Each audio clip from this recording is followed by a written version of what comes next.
Rio, session 7. Hello. Jumping straight in. Last time we ended on Moro da Orca, which, again, the pronunciation is probably terrible. I apologize to everyone who speaks Brazilian Portuguese, but that's the way it rolls. We ended there in the atrium, basically participating in the ceremony of the Church of Our Lady of the Feathered Serpent. And we had met Dores, the little saint, who is sort of the linchpin, as far as you understand, of the whole pageantry revolving around the church and the faith healing and all that.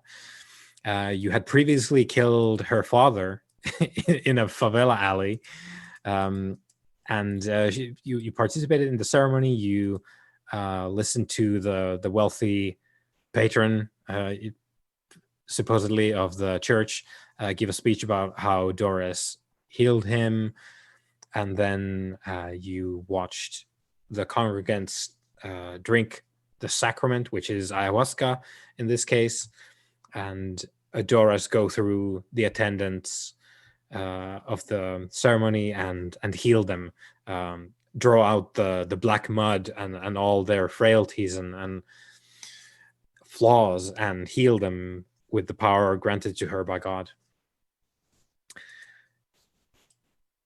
And we are here because we are trying to determine what happened to Apep Medes, one of the Arisen, one of the Deathless, who currently lays comatose in a favela house, being watched over by Sockmist, one of the Orisha Arisen, a mummy himself as well, who are apparently mortal enemies.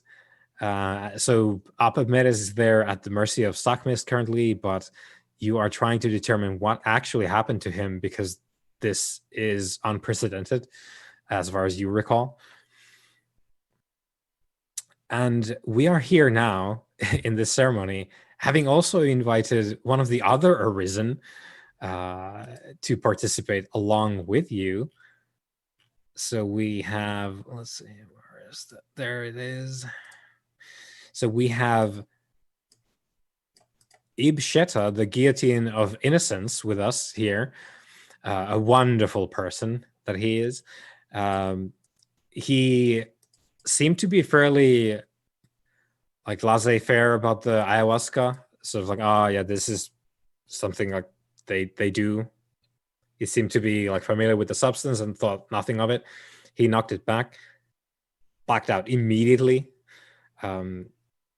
which also happened to Sobek sometime after. As you had met with the little saint, you concluded that she is apparently not radiating magic of any kind that you can detect anyway, which is quite a lot, Sobek. So pursuing the one thing that you did pick up with your Sekhem and divinely powered eyes was the ayahuasca, which gave you a sense of being a portal or a gateway to a different layer of reality. And it has been decided to that it should be explored what this thing does. And as happened to Ibsheta, Sobek blacked out after downing the sacrament. So Khufu is left alone in the atrium, quote unquote alone, with the sacrament that he took in like a sparkling water bottle. And Sobek lays there insensate, while in a different place, Sobek finds himself standing in the midst of a steaming primordial jungle. You hear the noises of monkeys screeching in the distance, birds chirping, and the sort of moist heave of it all, the slow breathing of an ancient rainforest. What do you do, Sobek? That is an excellent question. I'll look around to begin with using all my sights. Yeah. See if I can detect any kind of individuals with me. Wherever I am, this gate with this place. It could just be for me like a personal prison that this place takes me to, or this is a shared, almost like dreamscape, or doorway to somewhere. So there could be other people who took this sacrament here with me. So I will attempt to see if there's anyone around. If not, I suppose I will begin to explore just tentatively. Your divine senses don't pick up anything in particular, but all of this is extraordinary. You already knew that, but nothing currently stands out particularly outside of the usual unusualness of it all currently. I'll Now, call out my brother's name, Kufu, just kind of out into the open to see yeah, if I have a response. Maybe he can hear me. right. Maybe he can sense me. There is no response, and in the atrium there's nothing that Yeah. happens. Well, I think in the atrium, what I'll do is I'm basically, because we've got Sobek and Ibsheta sort of both like passed out on their chairs. What I'm going to do is I'm going to turn my chair around so I'm sort of facing the two of them, but sort of sit on it sideways so I can keep an eye out. My plan being that if I need to escape very quickly, I can sort of summon my stone armor, like bend down to where they are, like quickly throw them both over my shoulders, and then like get while the going's good. Yep. Nothing in particular seems to be happening outside of what you expected now. Doris is still going around healing people, smacking them in the forehead to draw out the black mud from their souls.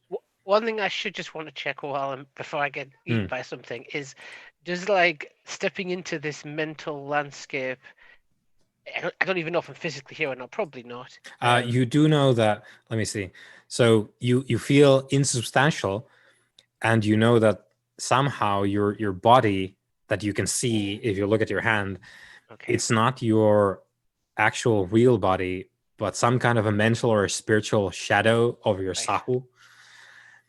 And your earthly frame still is in the amphitheater, the So hopefully atrium. Kufu is taking care of me.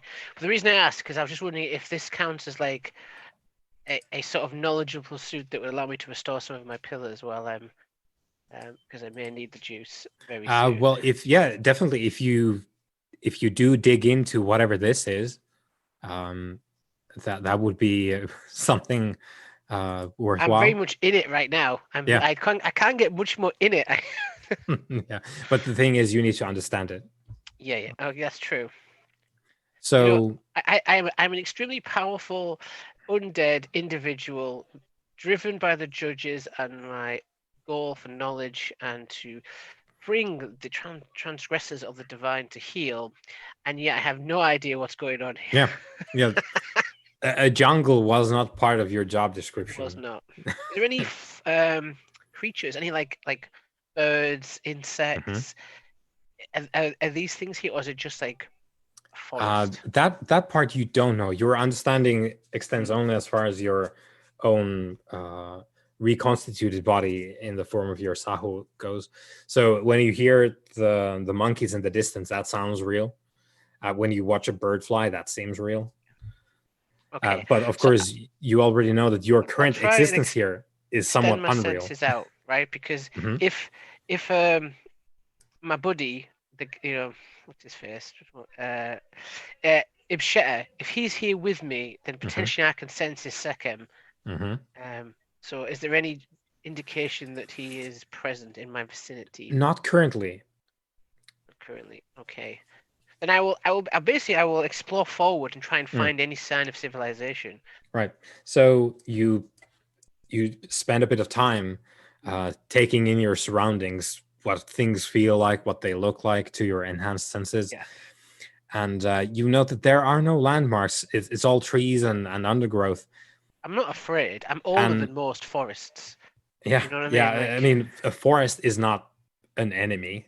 It's just a place for you to But exist within in. forests and Yeah. tropical, there can be enemies and Yeah. creatures of nature which do not understand that I am more dangerous than they.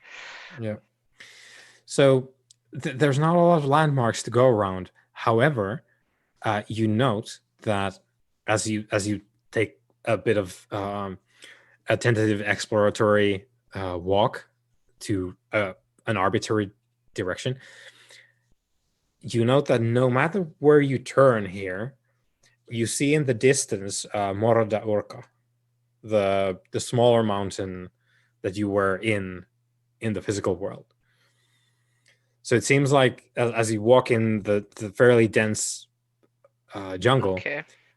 the only landmarks that you can actually see in the distance is Morro da Urca rising slightly above the canopy, and it's kind of always in front of you. Like when you go around Curious. pathfinding, it always ends up somewhere in your So frontal that would arc. imply this is some sort of unreality. It's not a real place. And that seems a distortion of things, Yeah. for sure. Yeah. So you travel, and you come to a stream. There's a fairly vigorous stream running from one direction to the other, and it crosses your path. Is there anything in the stream? Like, A bunch of powerful water flow, fishes. okay. I'll cross the stream. Right.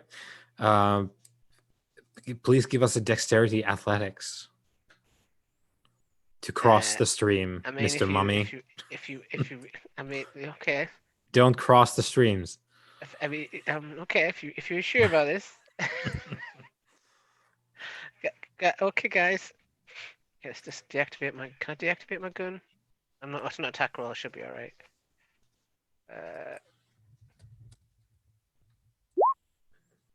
Yeah, this is what I was worried about. 0 successes. Oh boy. Okay, let me roll Not here. a botch though, is it? Technically, it's just right. Yeah, it's. Oh, you rolled.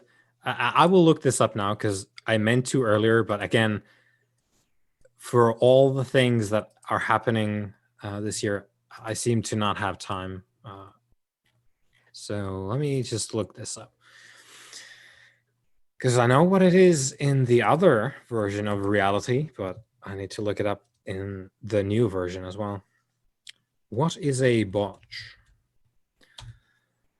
Okay, so it's called dramatic failure. I forget that already. Great. I mean, it's okay because it's not like I'm on my own or anything, and no one can help me but myself. Yeah, it's like help is close by.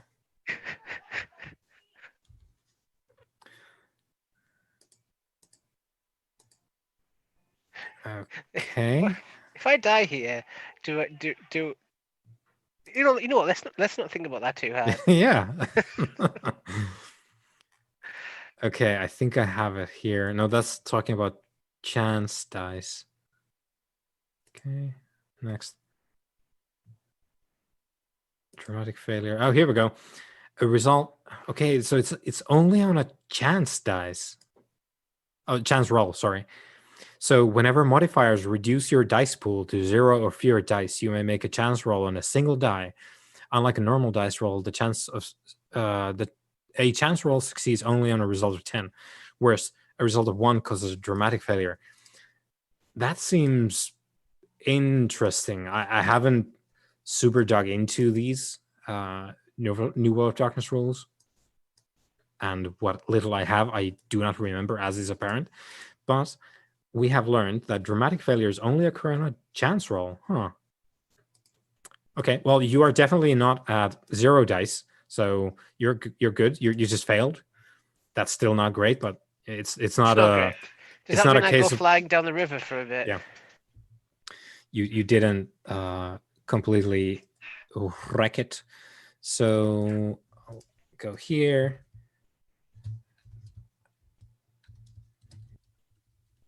Okay, the stream. I made a character sheet for the jungle.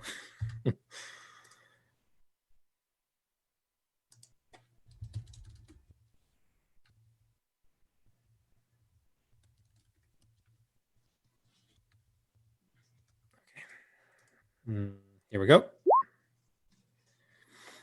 All right. 2 successes. Right.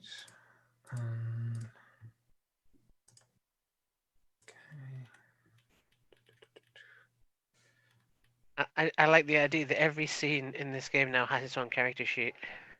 Mm-hmm. It's a clever way around the dice rolling issue. All right. So your failure means that it takes you 2 turns to cross the stream. The current is fairly strong, and you underestimated it, honestly. And well, that was the first one. Let me roll a second one. 0. Huh. Okay. Now you know how it feels, Jungle. Yeah, jungle. Yeah. Okay, good. It's actually more impressive that it managed to get 0 successes with twice as much dice as me. Yeah. Yeah, it's a bad day for the jungle. So you're gonna get 2 bashing damage for your trouble. That's a little as crosses, isn't it? Yeah, as piranhas feast on your legs as you cross the stream. So you get several painful bites on your body as you go. Not that it hinders you over much, but still. Yeah, I'm just a withered corpse, really. So it's not like they're getting much meat off me. Mm-hmm. Okay, good. Do piranhas suffer Cerberus if I start using my utterances? Oh boy. That's scaring them off. Oh boy. Yeah, I mean, if you want to experiment with that, you're obviously free to do so. But you're over the stream. You don't need to. It seems like a wasteful use of my sechem when I don't know what this place is yet. Mm-hmm. Yeah, on the scale of things, piranhas may be not at the top of your enemies list.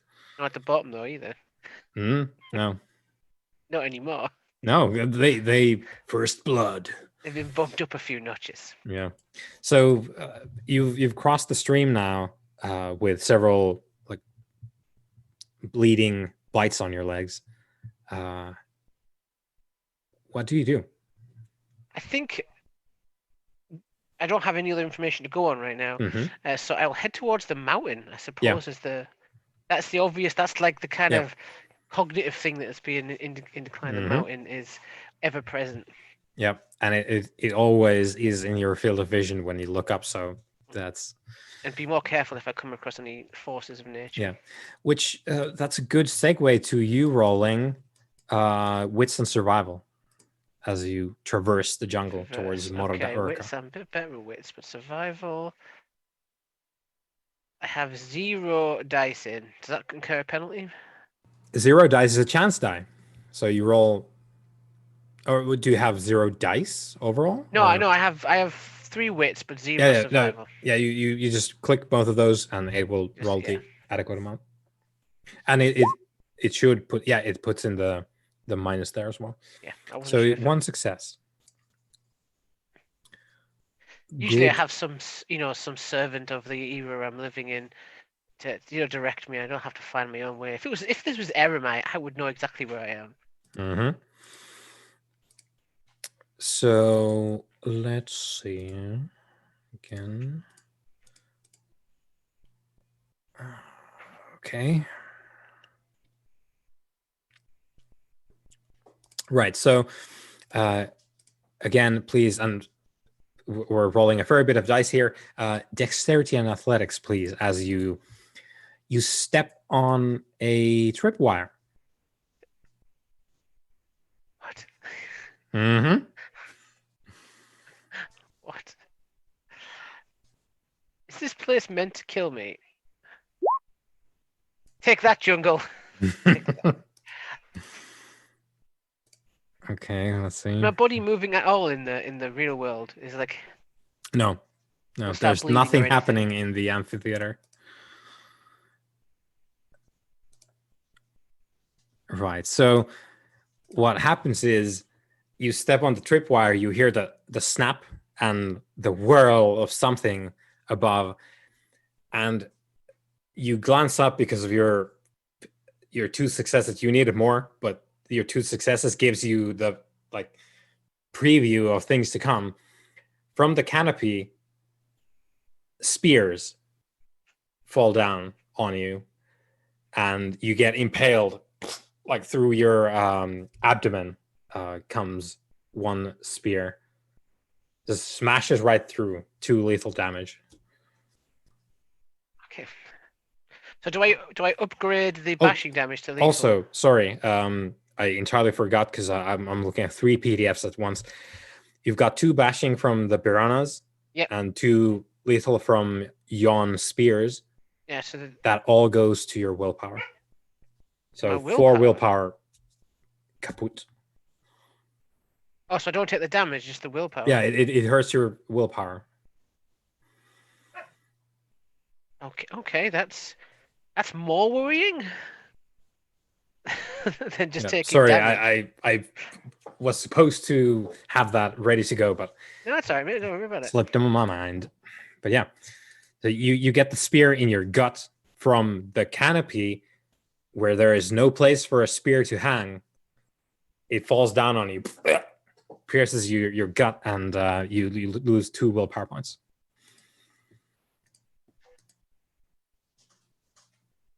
I say out to the forest, know that these attacks are upon a holy vessel. If I find the source of these, there will be retribution.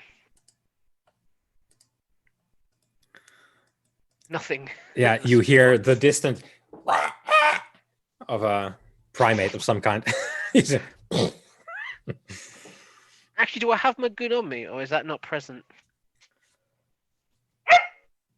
Or is it a spectral gun? A drug gun. Yeah. I think you don't have it. What you do have is your clothes, though, shredded though they may be because of the damage. But as you think to look, there's a minimum of things on you. It's like articles of clothing, and then your quote unquote body, and not much else. Like whatever you would have had with you, you don't have most of it to take away, so to speak. Okay. I will continue forward to this mountain. Mm-hmm. Is there any effect of losing this willpower, like an immediate effect, or just? Well, not here. No, yeah, okay. Well, the immediate effect, of course, is that you don't have those points to spend if you would have wanted to spend them. Is there a consequence if my willpower yes bar is fully? Yes. Yeah. Okay. Yes. Okay. So yeah, you continue on, and you're making headway. It's difficult to gauge because you already know that this place operates according to a vastly different set of rules. Mm-hmm. So you're approaching the jungle, but it's hard to gauge the distance. Now, wits and survival -2, please. Okay. As the monkeys screech alarmingly in the canopy somewhere up above.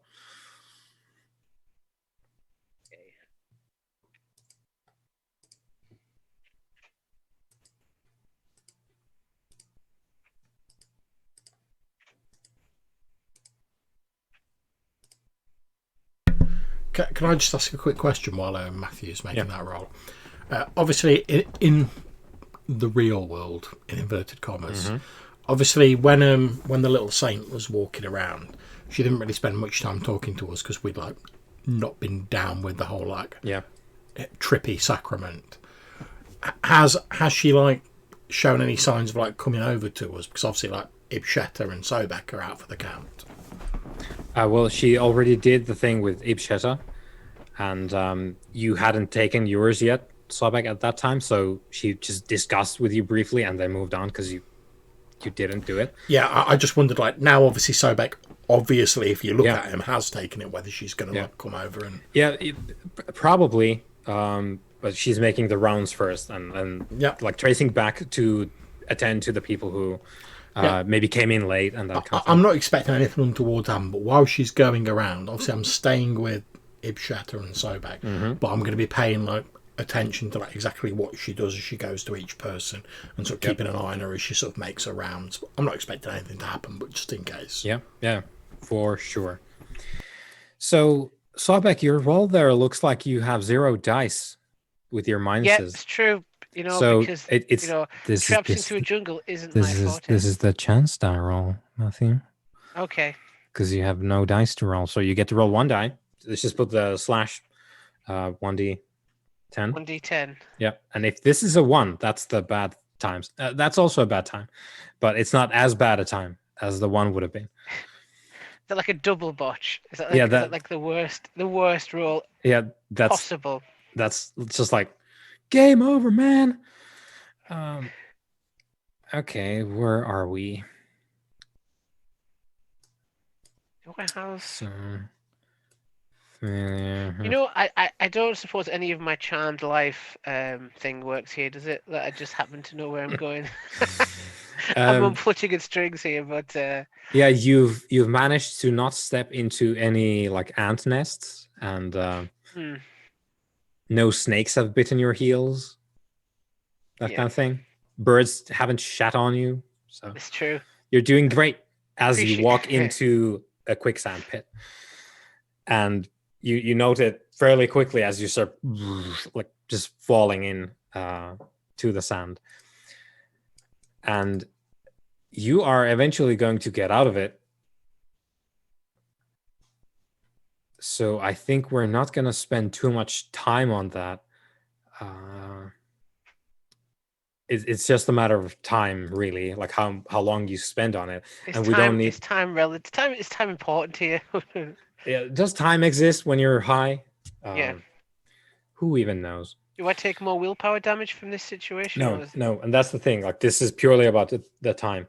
So you dig yourself out after a little bit and conclude that was some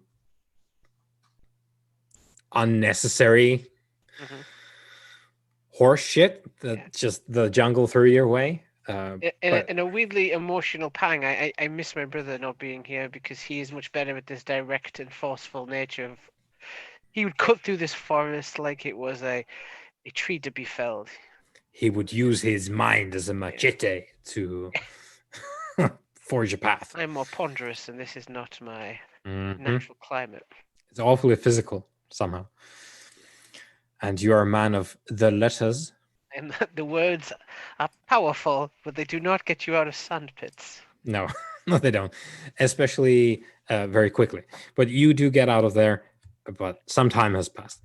And you're progressing towards the mountain? Yeah. Yes. Is the time of day changing? Like, is there an actual... No. It was sort of early night, like evening in the amphitheater. And this is, you see the sunlight of a midday sun. The sun doesn't change, like it doesn't move position. No, it hasn't moved at all. That is unnatural. Well, you don't exactly know how long you've been here either, but you know that it was evening when you drank the drink, and now it seems to be sunny. But then there's the canopy, so yeah. And still no sign of any other individual, like no signs of Sekem. No, not yet. Okay, this almost feels like a pilgrimage or a test to me. This is like a rite of passage. I've already proven myself. I do not need to do so again. Striding through the forest. Yeah, you've proven yourself more than anyone ever can. Ever will. The tragedy of that, though, is that currently you don't remember exactly how bad that thing was. But if you raise your memory, maybe we'll explore that in detail. Maybe I don't want to. Yeah, bad times. You continue towards the vision of Murda Urka in your existence in whatever place this is, and you finally make your way through the jungle to Murda Urka, and you quickly make your way up the trail. There's a sort of footpath that you can go up. In the physical world, you guys took a cable car up there because that's easy and convenient. But you take the footpath up, and up at the top on the sort of far side where the cable car stop is, I have the picture here. If I can find it.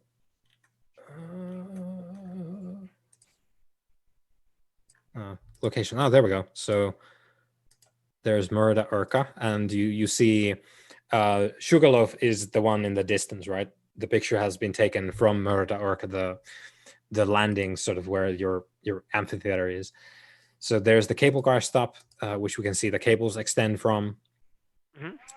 And at the cable car stop where you could take the cable car to Sugarloaf. Oh, sorry, my notes just fucked up. Lost my spot. You see a tree where the cable car stop is in the physical world. And on this tree, you can see Apep Medes hanging limply from a set of manacles from like a branch. So his hands are across a branch, and he dangles down from a set of manacles. Okay. And rising behind and above him, as well as you can see in the picture, is the wide gap, and then the Sugarloaf Mountain, Pau de Açúcar in local Portuguese. And from here, much thanks to your enhanced vision as well, you can see something that catches your eye as much, if not more, than Apep Medes. There's more. Yes. Okay. there's Apep Medes is hanging from the branch on this tree, from the manacles which he's wearing, and at the close to the top of Sugarloaf Mountain, you can see light gushing forth from the mountaintop and descending in a gentle luminous mist. And you have no idea what this means.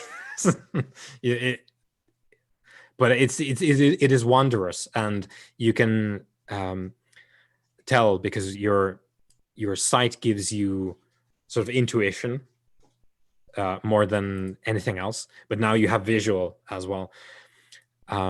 This seems to be some kind of raw flow of dead one, the sort of like raw property of prosperity that your fellow arisen in the Alchemist Guild are all about. But this is this is like a gushing oil spring that you can see on top of Sugarloaf Mountain, which is just spewing this like 20-foot shimmering fountain that goes into a mist as it comes down of raw deadwin. Raw magic is springing up from Sugarloaf Mountain. So that catches your eye immediately after you note, oh, Apep Medes is right there. What is this? Okay, so that's a lot to take in all at once. Mhm. So is this stuff I'm looking at similar to Sekhem? Is it like It is raw power of creation type distinct. stuff? Sekhem is the life force that is in everything. It is what makes existence go. I was going to say, just to remind you, Matthew, in case you forgot, when we spoke about the time that I'd been awakened when you hadn't been, and I was like, oh, I met him shatter at like that big party down at the Copacabana, like, on the beach. Yeah. I have little memory of this, as yeah. you may imagine, because I wasn't awake for it. Well, no, like I say, when we chatted about it this time as we woke up, I did say to you that Ibsheta was there because he was trying to like sort of gather up this Deadwind, this like party atmosphere, this like joie de vivre, this like spirit of celebration. That's what he was there for. He was like soaking all of that up and sort of like using that energy.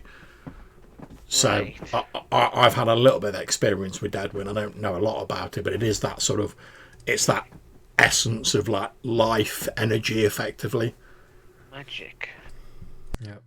So in the order of things, Sekhem is always going to be the number one because it, like everything else, is made possible because of the life force. But like the two main sort of theories for magic as energy manifest in the world are Deadwin and Heka. And Deadwin is the one that your friends in the Alchemist Guild are all about, and Heka is the magic that your friends in the Architects Guild are all about. They're both magical energies that can be harnessed and leveraged if you know how. And mostly it's these two guilds that know how, because everyone else is doing their own thing. But this, you can tell this is what it is. You know about Deadwin. You're not an expert by any means, but you know what it is. And this, you get the intuition because of your affinities that this is it. This is raw Deadwin springing from the mountaintop, descending down in a mist. Is this being created by someone? Or is this just a natural phenomenon? It seems to you as if it's springing from the rock of the mountain. So would this be happening in the real world as well? In a sense, That's a great question, which you cannot answer currently. Yeah. Like, is this something I'm only able to see it because I'm looking at it from this perspective, but it's actually there. That's something I want to get to the bottom of. That's like notepad. It's like, yeah, check. But I don't think I can. Pragmatically, that's not something I can do right this second. Ibsheta, maybe. Are these manacles or a relic? I should be able to detect that, right? If it's yeah, you can tell it is indeed a relic. It has some amount of Sekhem. If you can tell exactly how much, let me know. But it is indeed an actual relic. I can tell. It's the Eyes of Justice thing, isn't it? I've got. Hang on. Have a quick look. See. That's the thing. These abilities have a lot of text. Yeah, that's the one thing. Like, there's super wordy because they are quite elaborate and also expansive. I can sense the relative might and peril of a relic. Ooh, okay. Let me. So on sight, it's. Let me refer to that. Okay. Get a sense of its story, and with a successful. Oh, I suppose he's looking at it. He can get a sense of its story its story, power, and curse with a successful intelligence academics oracle roll. Right. Okay. Do you want to roll that? I'll give it a shot before I touch it. Yeah. Intelligence. I am super intelligent. Let's see. Occult. I do have occult. Get in. I've never actually rolled a cult before because usually John gets in there first with that. Boom! 3 successes. Yeah. So let me refer to your ability there. Oh, and if it's classed as an artifact, I'm guessing it does. It is. I would probably get my specialty. Oh, that's with investigation. Never mind. Yeah. So reflexive action. No? There we go. So you can sense the relative might and peril of a relic as all can, but you can do so on sight. Yeah, so you can see the burnished gold glow of the relic with your eyes of justice. Oh, if it's a text he's specifically looking at, okay. Right. Yeah. So well, you can see that's clearly a relic. You don't need to touch it to get a reading on it. You can tell that it's a relic. Now, you've spent some time thinking about what is that fountain. You've noted, that is definitely a relic as well. And Ibsheta seems to just be hanging from it there. And before you can do anything else, as you're focusing on these shackles, a bizarre creature rises up and hovers in the air next to Apep Meadows. I have a picture for this.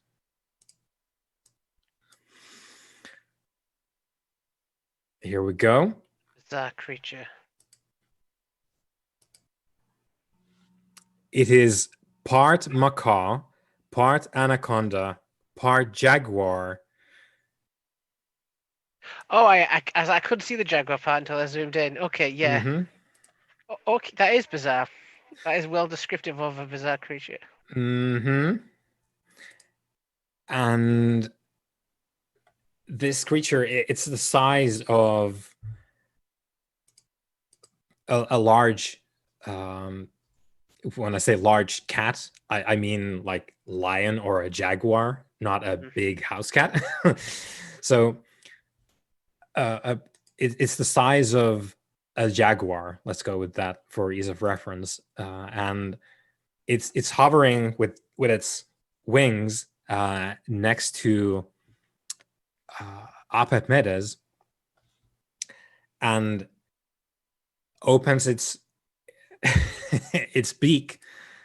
Inside it, which it has fangs, like a serpent does, and it bites into. Is it going to strike him?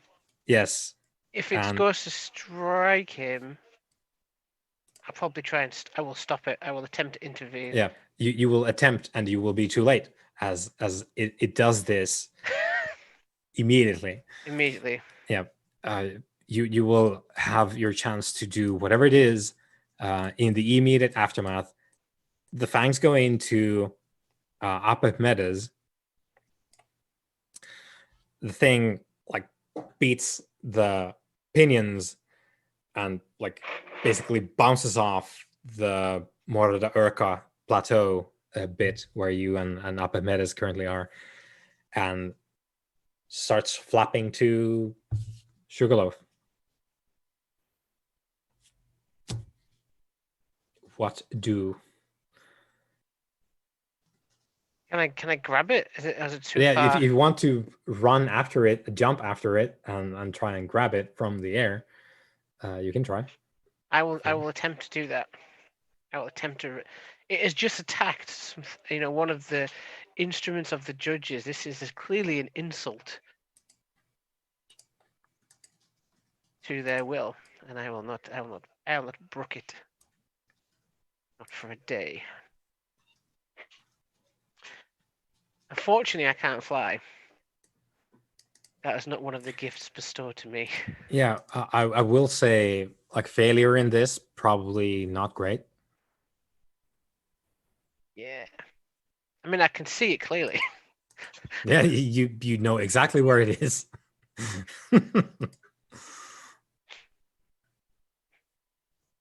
Okay.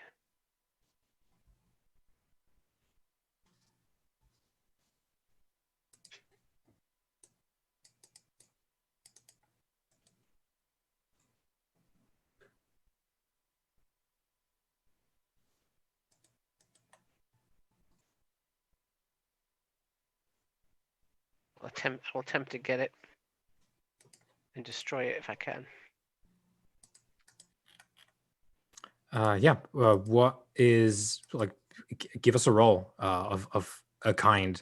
What exactly are you doing? You're running after it, trying to grab it, or Yeah, try and knock it from the sky with your fist? with my fist.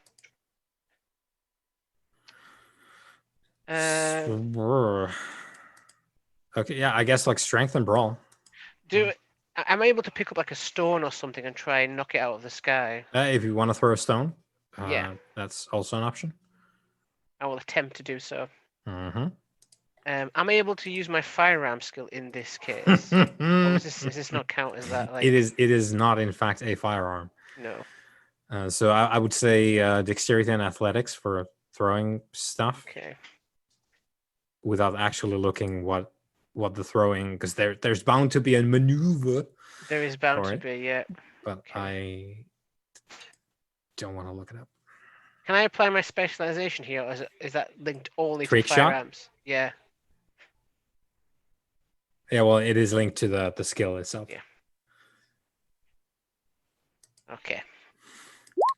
Okay. I did succeed. And let's see. Hold on just a minute. Oh, shit. Misclicked. So I'm reloading my roll 20. I've been there many a time. That's a place I know well. Yeah, here we go. So its defense is 4, so -4 to what you're doing. Oh. I rolled. I managed to get 1 success. I have a dice pool of 4, so that I've nullified it completely. You can make a chance roll. I'll make a chance roll. Yeah. I do believe that is a failure, as 8s are the. That's the 8. The target number. So yeah, you toss the stone. It probably bounces off its feathers on a wing, doing not that much. It flaps off into the distance, and you can see it go to Sugarloaf. Yeah, it gets probably too far for me to keep after it to get some altitude. Yeah, especially like if you it's out of grabbing distance now. Yeah. So it's gonna fly over to Sugarloaf. Now, what do you do? I'm going to return to Apep Mendez, and I'm going to attempt to release him from his incarceration in those manacles. So, by what means are you doing this? Well, if it's an Eremite relic, Mm-hmm. now I don't know nothing about the modern world. However, I have an encyclopedic knowledge of Eremite, right? That time period, so I may know the mechanism of the trick to opening these manacles.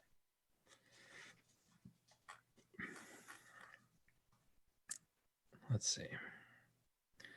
If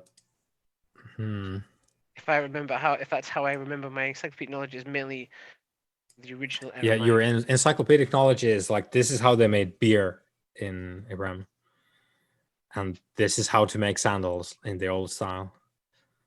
Okay. It is not related to the heavy stuff, which is the ancient magic which animates you. Well, I guess I will investigate it and attempt using my, investigate and try and figure out how to unlock it. Mm-hmm.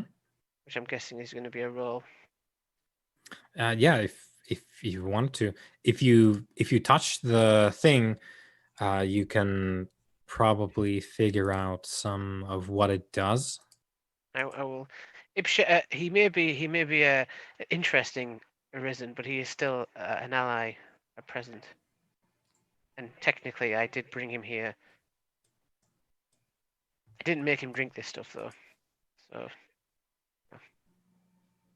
in the kind of the other world, which might be real, one of the worlds, is he showing any signs of damage or change in state, John, from your perspective? Ibsheta? Yeah. No. Again, Khufu, situation remains entirely unchanged. Both of these blacked out. Doris is slowly circling back towards you, and yeah. So you're trying to figure out the manacles there? Yeah. So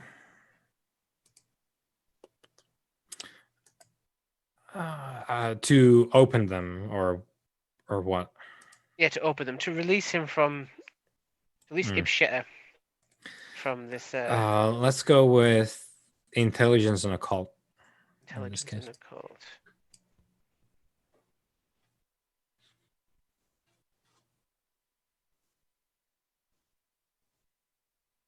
Okay.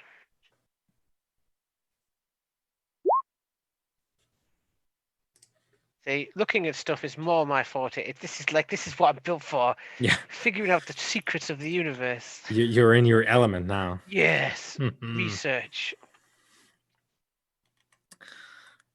Right. Well, you can tell that this relic is a regium or regia. These are alchemist relics made with the power of alchemy. Of course they are. And Damn those alchemists. They're meddling. it is a very, like, you only get the sort of intuition level thing on this. So these manacles are very efficient in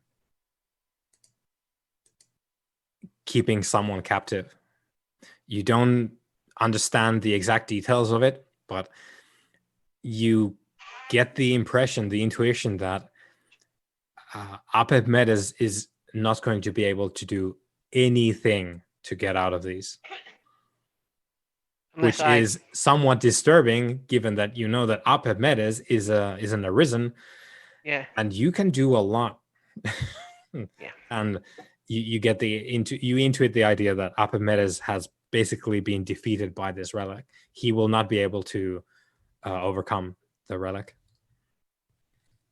Whatever it is, however it works, Apep Medes cannot defeat it, and I can. You don't see a way of taking them off either. Oh.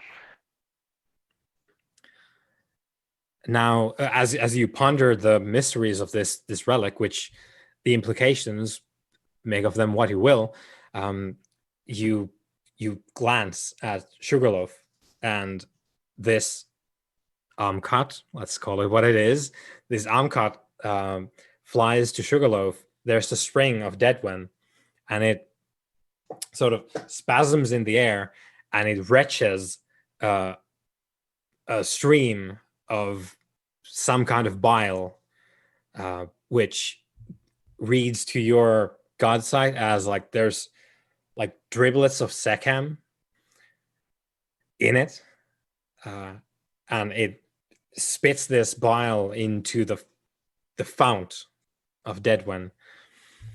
And as it does this,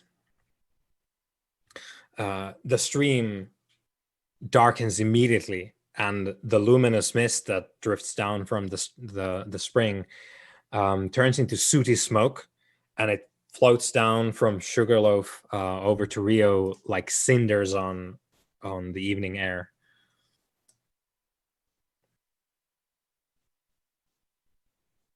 That doesn't seem good, you intuit. No. With your gut side. I like your gut side because it gives me the tools to say, like, your intuition says no bueno. No good. Yeah. Okay. I definitely don't want that to happen to me. What is an Eremite relic doing in this? That seems weird. That seems extremely strange. This isn't even a place that it should possibly take these. These only should be in the world of mortals, and then you know, the realm of the judges. What is this place? What is this shit? Khufu, you feel there's an ill feeling in the air somehow. There's no source for you to point at, but you just feel like that something bad may happen or have happened. Okay, what I'm basically going to do is I'm going to sort of lean over a bit in my chair, so I'm like touching the stone of the floor in case I need to summon my stone armor, and I'm basically just getting ready for like go time in case it becomes necessary, because there's nothing I can point to that like suggests a course of action at the minute, but I want to be as ready as I can for if it gets real.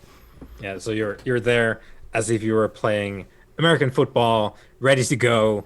Pretty much. Grab them and run. Okay, Sobek, you see the spring, the fountain of Deadwen turn into this smoke and cinder.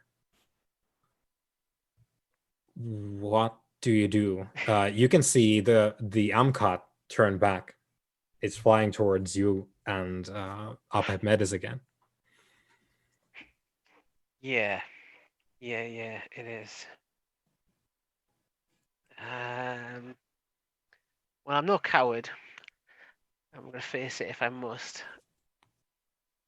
I really would prefer to have my brother with me though. He's more of a fisticuffs kind of guy, and this forest would be perfect for his like absorbing stone and stuff like that. That's shenanigans. Assuming this is, I don't know how to get out of here. Yeah, you've seen absolutely nothing, which has either like intuited it itself to you, or like just implicated clearly that this is the way to exit. Did I get a sense that Mendez's second is depleted, like because he can sense a relative? Yes, and given that you saw Ararapuera here Yeah. spit some bile with Sechem in it, it's you can draw the connection I don't want there. to make assumptions, but that seemed to be what's going on. It's Mhm. using him as a battery and doing something in this mountain. Question: it's two-part process. I need to get these manacles off Mm-hmm. to save my fellow Arisen, but I also need to figure out how to get out of here, Mm-hmm. preferably with him. Yeah.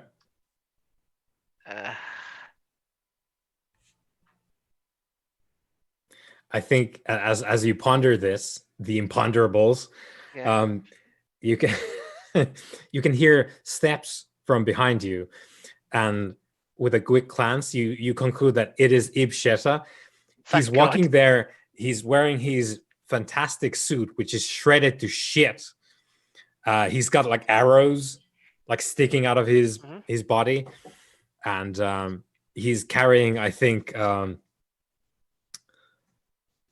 he's carrying like the bloody jaw of a crocodile, which he seems to like used as a weapon. And it's not like the jaw bone. He's ripped off like the lower jaw of a crocodile. I can't look him in the eye and say your explanation for this concoction does not seem to have been truth. This is not what I would call a pleasant time. Ipshed. He gets up there and he expels the heaviest sigh you've heard the Arisen ever do, and he just shakes his head, waves the bloody jaw at Epimedis, like, grab him and let's go. Do you know how to get these off? No. Okay. Well, at least I'll get him down off the tree at least.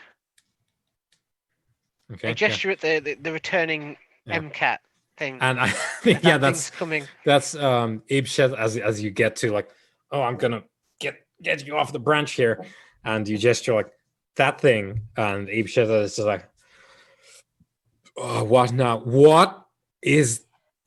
It's an Amkat, and he tosses the jaw as the Amkat is flying in. It just dodges it in midair, and he sort of like steps back and is putting on like a half of some kind of like fighting stance, and he's waiting for it to come and for you to get I'm gonna get him down off the tree. And I think it's a simultaneous thing. So you get him off, the Amkat comes in. What do? You've got Epimedis now on the ground as he drops from the branch. What do you do as the Amkat is right there? I don't have a gun. That's usually my normal way of doing things. So what I'm gonna do is I'm going to just protect myself for the moment and cast my Rebuke the Vizier. Mm-hmm. And I guess it's second level. It's like because it's like reflexively, and I'll put the magical shield, which lasts a scene for 1 hour. Okay, 1 hour. Right. However long that lasts in this universe. Yeah, who knows? Who knows? So you are protected. Your Sechem will rebuke. Yeah. So I have to spend 1 card to do that, don't I? One of whatever the requirement is, and one on top of that, whatever. Yeah.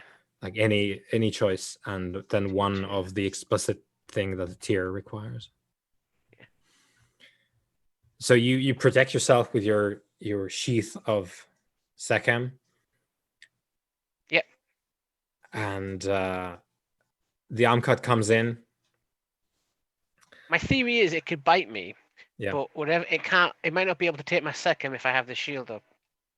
Yeah. Because it'll keep And it in.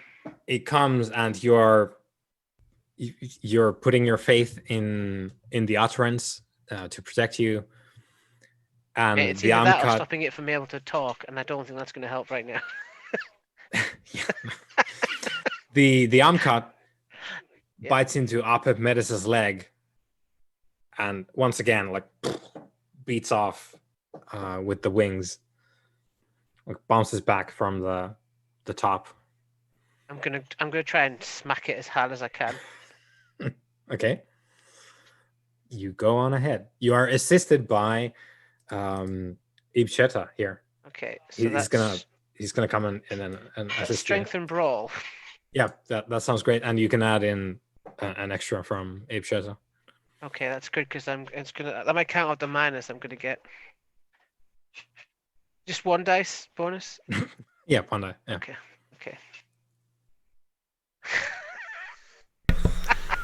Can I ask a quick question? Mm-hmm. I don't know whether this will have any relevance. So please forgive me. My guild affinity, Fated Soul. Yep. It says I have a strong affinity for the soul itself and the path it winds through fate. Now, it doesn't specifically say anything in the effects, but since I'm getting the vibe that like something's not right, if I'm with my knowledge of like an affinity for souls and how they wind through fate, if I'm like looking at my brother Sobek, am I getting sort of any like, cause obviously I'm familiar with his soul, am I getting any sort of like that there's been any change in it, any sort of like fluctuations or anything like that?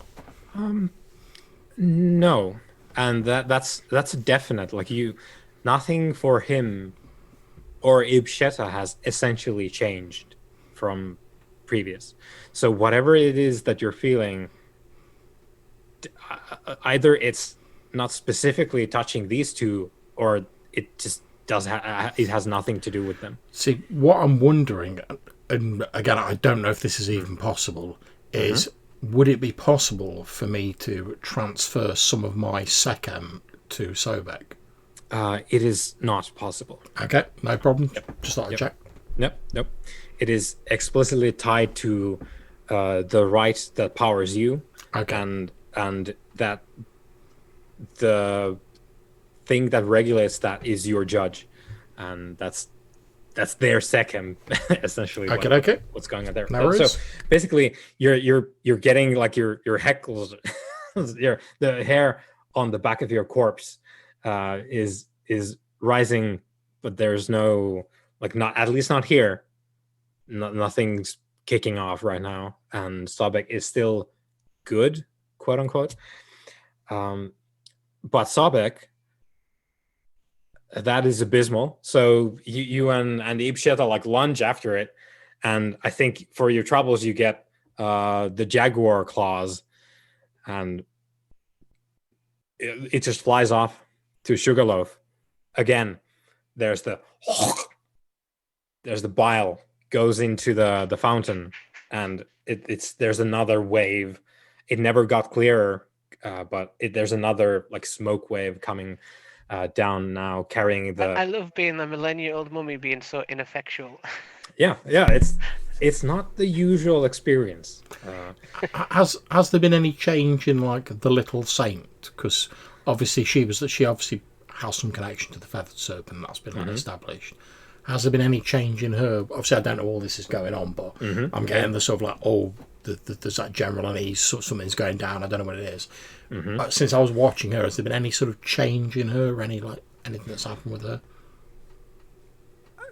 I think maybe because you already feel the thing yourself, that something's going on, you maybe get the idea that she could feel it as well. You already know that she's not a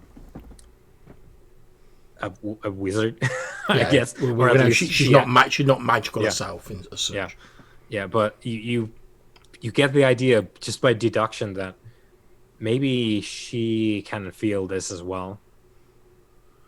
Yeah, so I'm just going to keeping half an eye on my two companions.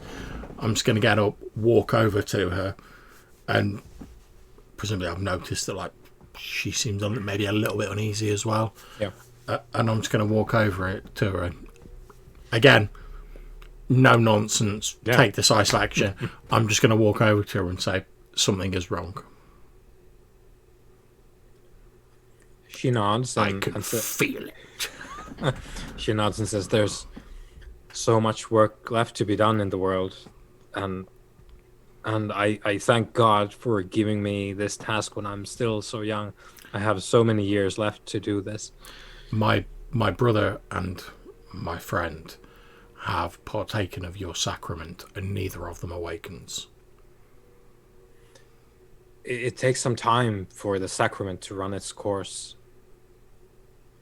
It might be some time, but they are so lucky to have you here to look after them while they process the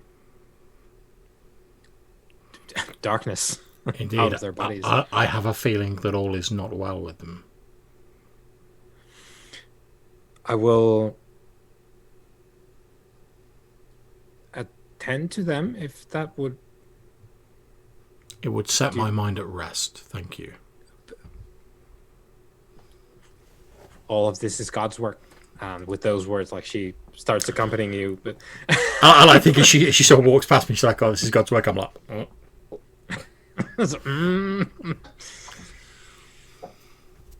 Okay, well, yeah, she's going to come and tend to Sobek and Ibsheta. She is doing much of the same ritual fare. She's praying at them, holding their hands, occasionally like smacking parts of their body to presumably somehow draw the thing out. Because I don't buy into any of this like mumbo jumbo that she's selling, so I'm just going to carry on talking to her while she's doing it. Like the ceremony doesn't impinge on me doing that, so I'm just going to say to him, if you don't mind me asking, have you ever partaken of the sacrament?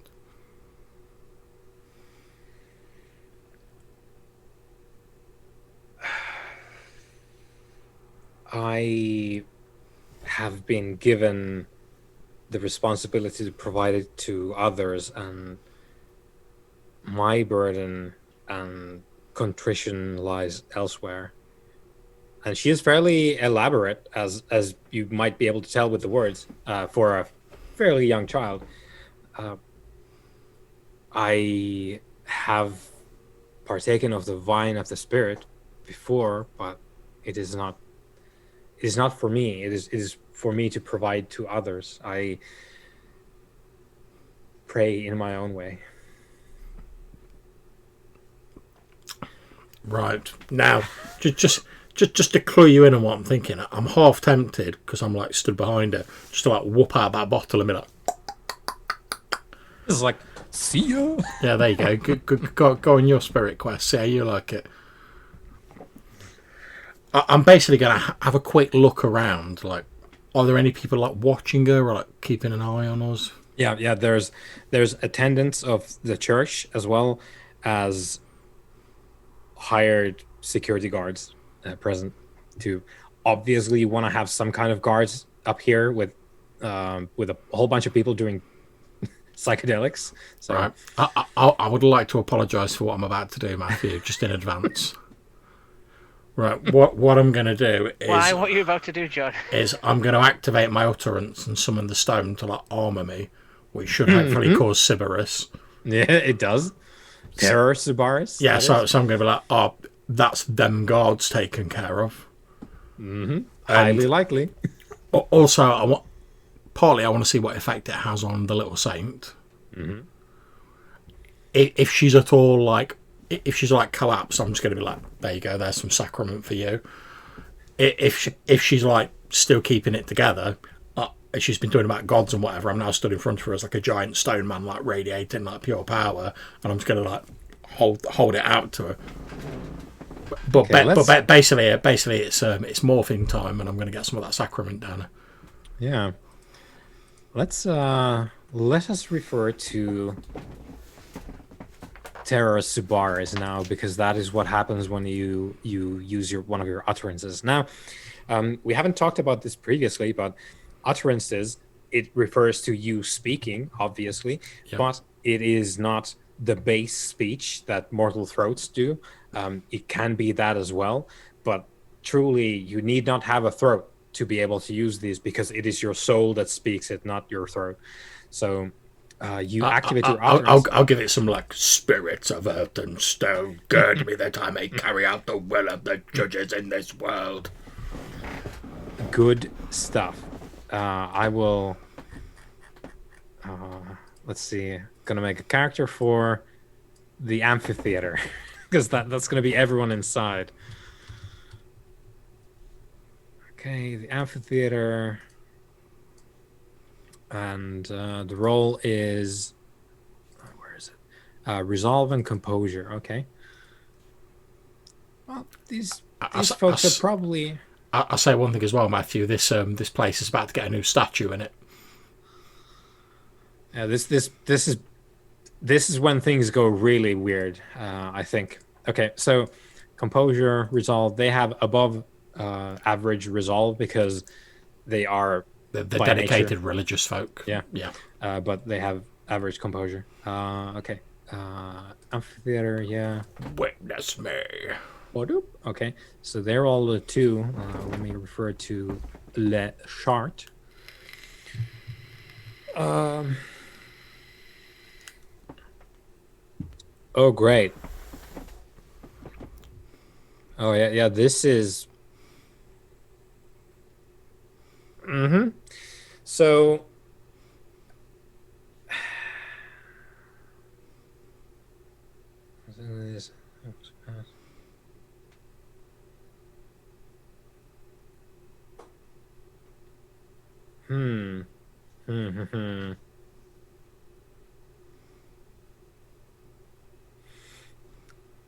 Okay.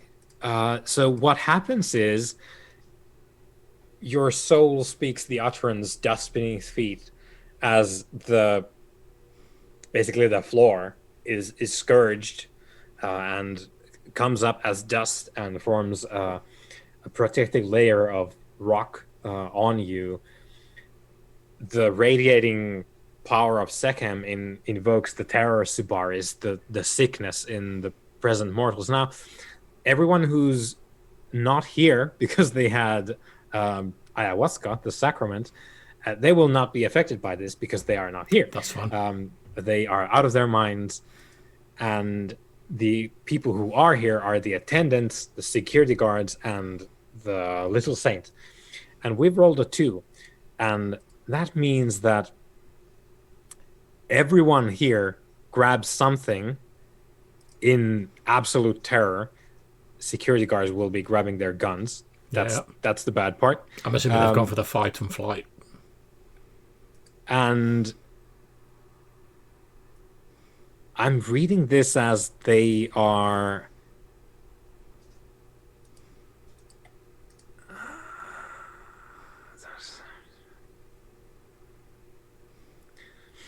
Okay, that's even not like... There's a couple of words here that I could have used for added clarity. I think because all these other ones are centered on you, the mummy, this one is as well. Okay. Everyone who is who has their wits about them as the wave of sickness hits them, they are motivated by absolute terror to attack you. Yeah. And everyone does that. That's fine. And it is chaos in the amphitheater because everyone is going to launch, it says here, they launch a terrified assault using the nearest weapon to hand. The guards have their guns. Yeah. Everyone else is using whatever, which is, I don't know, maybe like some of the attendants might pick up a chair, like a steel chair, and Doris is going to pick up Sobek's gun because she's right there. So, And they're all going to attack you, and they have a massive -4 penalty because they are terrified. that's fine. My only reaction has been as she's like pulling this gun, it's basically just like jam that bottle in her open mouth and squeeze. Yeah, it's like blood. You're going in. Okay. She is not equipped to challenge you, as she is a child, and you are an undead monstrosity clad in armor of stone. So she's got the gun, and she's, and then in comes the ayahuasca splort.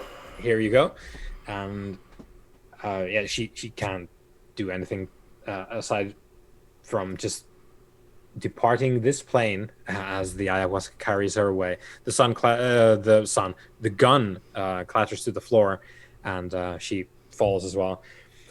All the guards pulled out their guns. There's going to be the brap, brap, brap of guns firing inside the. It's going to be really interesting as well because the amphitheater is built for acoustics, right? So Yeah. it's going to be a cacophony of gunshots, which aren't going to do a great deal to you because you now have 4 armor, which Yeah, boy. and they have -3. So basically, they're not going to do anything right now, but they will continue this assault. This is the like pretty awful part of this. They will continue to attack you until they are unable to act, suffer a lethal or aggravated wound, or you depart or are incapacitated. Well, So unless you go out and like smash every one of them down, they will continue to attack you. well, my current thoughts is I'm not trying to. Obviously, I don't know. I've never been a giant stone monster in real life, but I'm imagining like I wouldn't have to hit someone very hard with like a big stony arm to like knock them out. Mm-hmm. So my plan is like as all these bullets are like pinging off me, is literally just to like wade through them and be like, Okay. I'm not trying to kill them. I'm just like, yeah, it's like try and put them down. So you're engaged in a fist fight with these security guards and the attendants of the Church of the Lady of the Feathered Serpent, who are coming at you with whatever is to hand. That's pencils, chairs, whatever it is. It's a ground melee in the amphitheater as everyone loses their goddamn minds. Meanwhile, in the good place, Sobek, you and I Abe don't think Shetta. that's what it is at all. Yeah, that might be a misnomer. They need to change that. So you and Ib Shetta are there, stood Morda Urka. You've just seen the Amkata spit the second vial into the fountain of Deadwin on Sugarloaf, and Ib Shetta is like glancing around. He goes up to, I think, like a more sizable rock, and just like lifts it up, and it's like, we need to go. I don't know where, but it's that thing is destroying Medes. Do something. Destroy the relic. Let's go.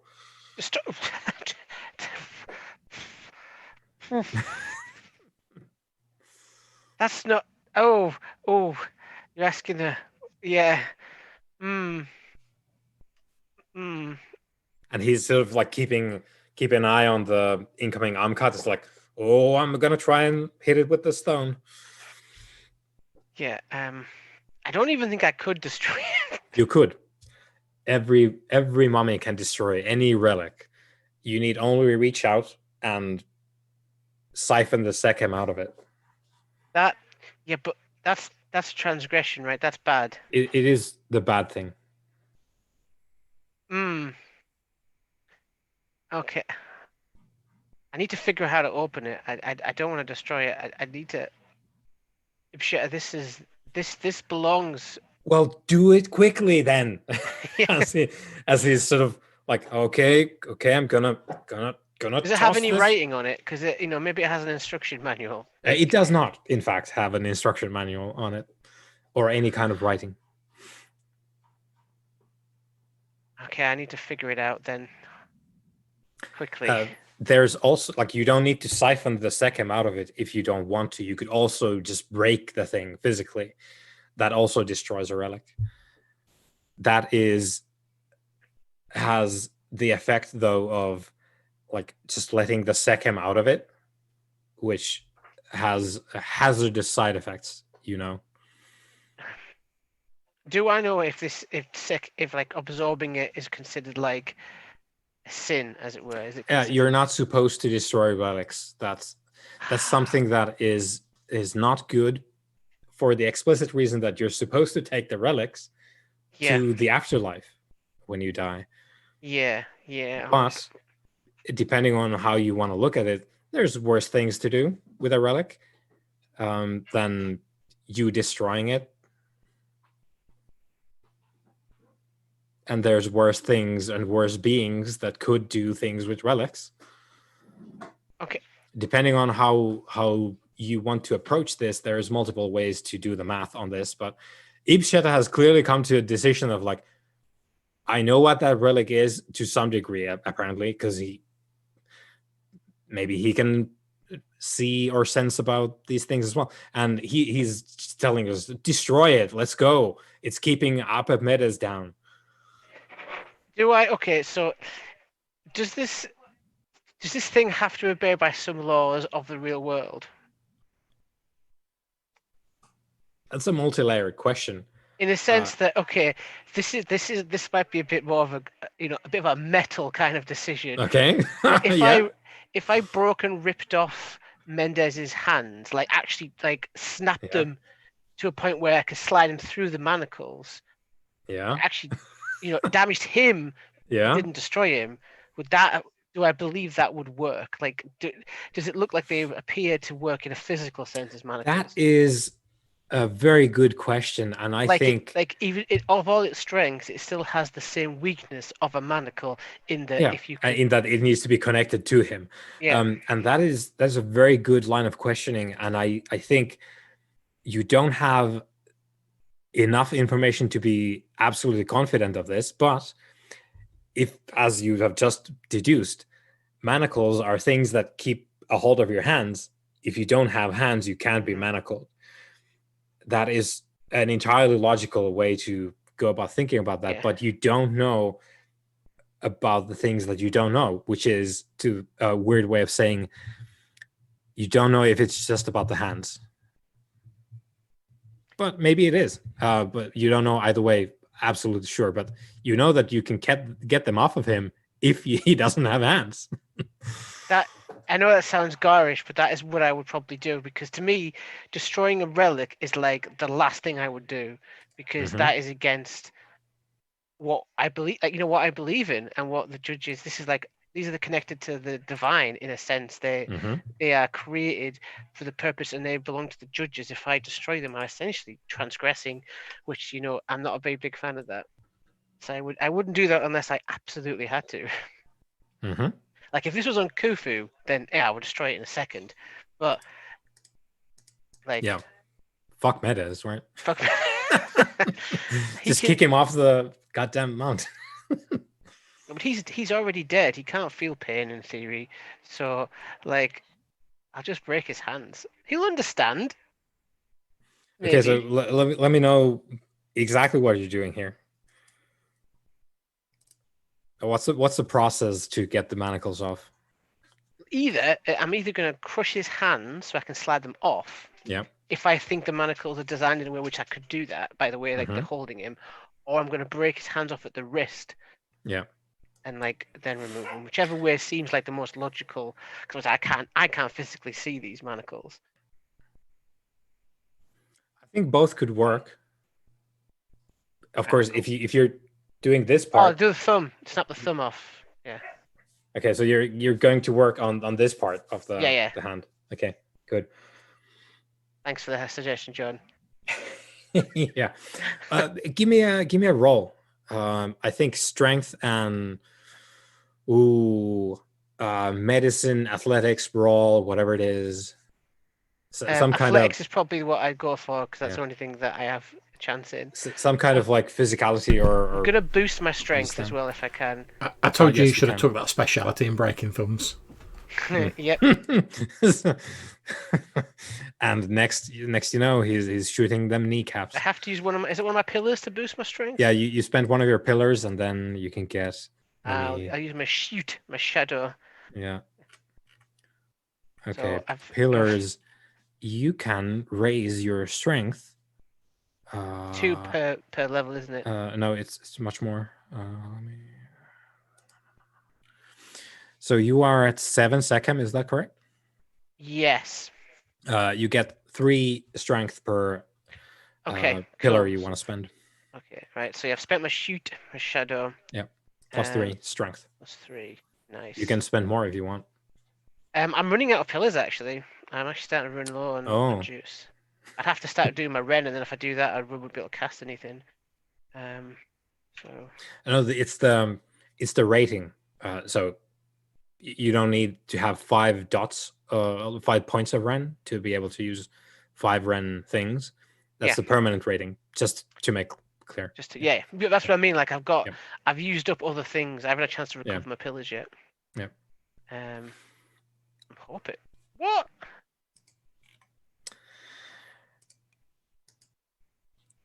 I don't know, man. It's you picking up a rock instead of tossing it at the Amkat. You're smashing Apimedis' hands, and you're probably cursing the enduring. Sorry, it didn't add my actual strength in. I should have another 2 dice. Sorry.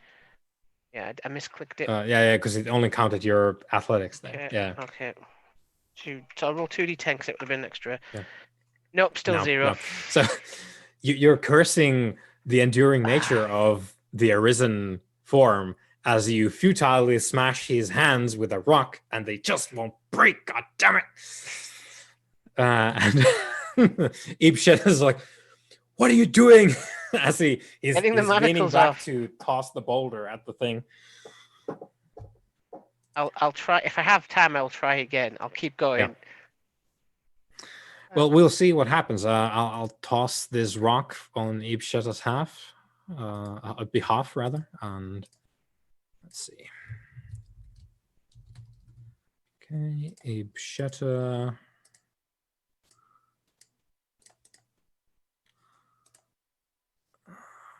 Okay, where is this man, Ibshet? Where did he come from? Where did he go?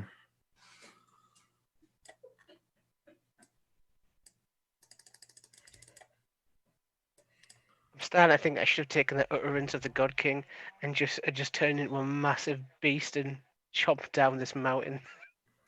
Yeah, that would be helpful in a situation like this. Okay. I thought it'd be like the Mummy version of Sherlock Holmes, like. Yeah, and then you take some drugs and suddenly it's all going downhill. I'm sure they had a Baker Street in Aramaic culture. Okay, here goes. Ibsheta's trying to do his thing. He is going to up his strength as well. He's a sensible man. He's gonna try and yeet that boulder. The funny thing is, that's the most dice I've rolled. 0. Well, there's a clear explanation for this.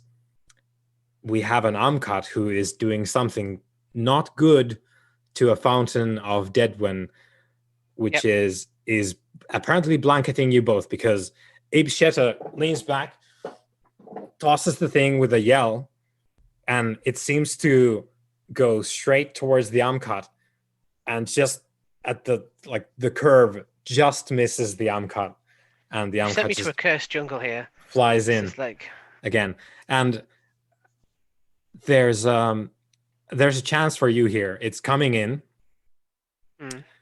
Ibsheta, Apepmedes is not looking great in your hands there on the ground. He's looking withered, which you already said. You also sense in his Sekhem. He doesn't have a lot left in him. The Amkat is coming in. you've deduced what it does. It siphons his Sekhem away somehow. Yep. He doesn't have a lot left in him. You're there. What do? You have one thing before it's going to try to get at up at Metas. What I'm gonna do. Oh my god. You see, the thing is, right, right on my character sheet, right in front of me, it says my vice is blasphemy. Right, this is bad if I do this. Well, I'm delighted to let you know that if you satisfy your vice, you can get some of those willpower points back. Yeah. Okay. In this, I'm basically, without, I don't say this like out loud, but I pray for forgiveness for this. If I do this for, for the goodness of the greater good, for the great good, and I will absorb the Sekhem of the relic to prevent this creature from, Yeah. Can I give it to? Can I transfer it no, to? it's you're eating it. Right. There's no transference of Sekhem. Okay. So you lay your hands on the manacles and you draw forth the Sekhem from it. And so what happens here is, there's I think it's a slow motion scene of the Amkat, Ararapuera is coming in with the macaw, like beak open with the serpent fangs inside. It's coming in, and you're reaching over to the manacles, and Ibsheta is like, do it. Break them. And cool. You're drawing the Sekhem out. Okay, and this is the first time we've done this. God, I feel like Kazmut now. I feel like I've gone outside of the law. Well, who doesn't every now and then? Okay. Become the thing I hated. Oh no. Oh, it's as if this was a character arc. Oh no. Okay, I'm looking up. That's the thing about Sekhem. It tastes very Moorish. Yeah. Sekhem is a hell of a drug. So It'd be funny if I got it wrong and actually drew it out of Mendes instead. Whoopsie. Oh dear. So if you choose, you can strip the power out of a relic and absorb it. So this is how it works. You have it in your hands and you're willing, you can draw out the essence. You can draw out 3 dots of Sekhem from this, which you will need to do to destroy it. Yep. So that's what we're doing. So back to Sekhem 10, baby. You suck off all the 3 Sekhem in the relic, and you're flushed with. I've got a question. If I do that, do I suddenly lose my memory? Yes, the Sekhem overpowers your memory, but there's more to this. So you absorb the relic, and you're overcome by power overwhelming, and you need to make 3 descent rolls here. Let me pull up the thing. Have I just done a bad thing? Yes. But such is life. I tried, guys. I tried so hard not to do that. Yeah, you tried so hard and you got so far. And we can't do any more of that because we'll get claimed. The road to damnation is paved with much Sekhem. Yeah. Okay, so you are at 10 now. And let's see what it is. We're making descent rolls. Can I roll my Sekhem? I can I? No, the Sekhem is the thing that we're rolling right now. So back it up to 10, baby. Yeah. You put it at 10, and then we're just making the descent rolls here. I hope the MCAT's like, oh no.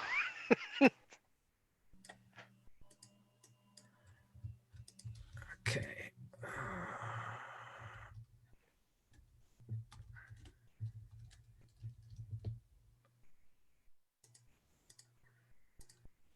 Okay.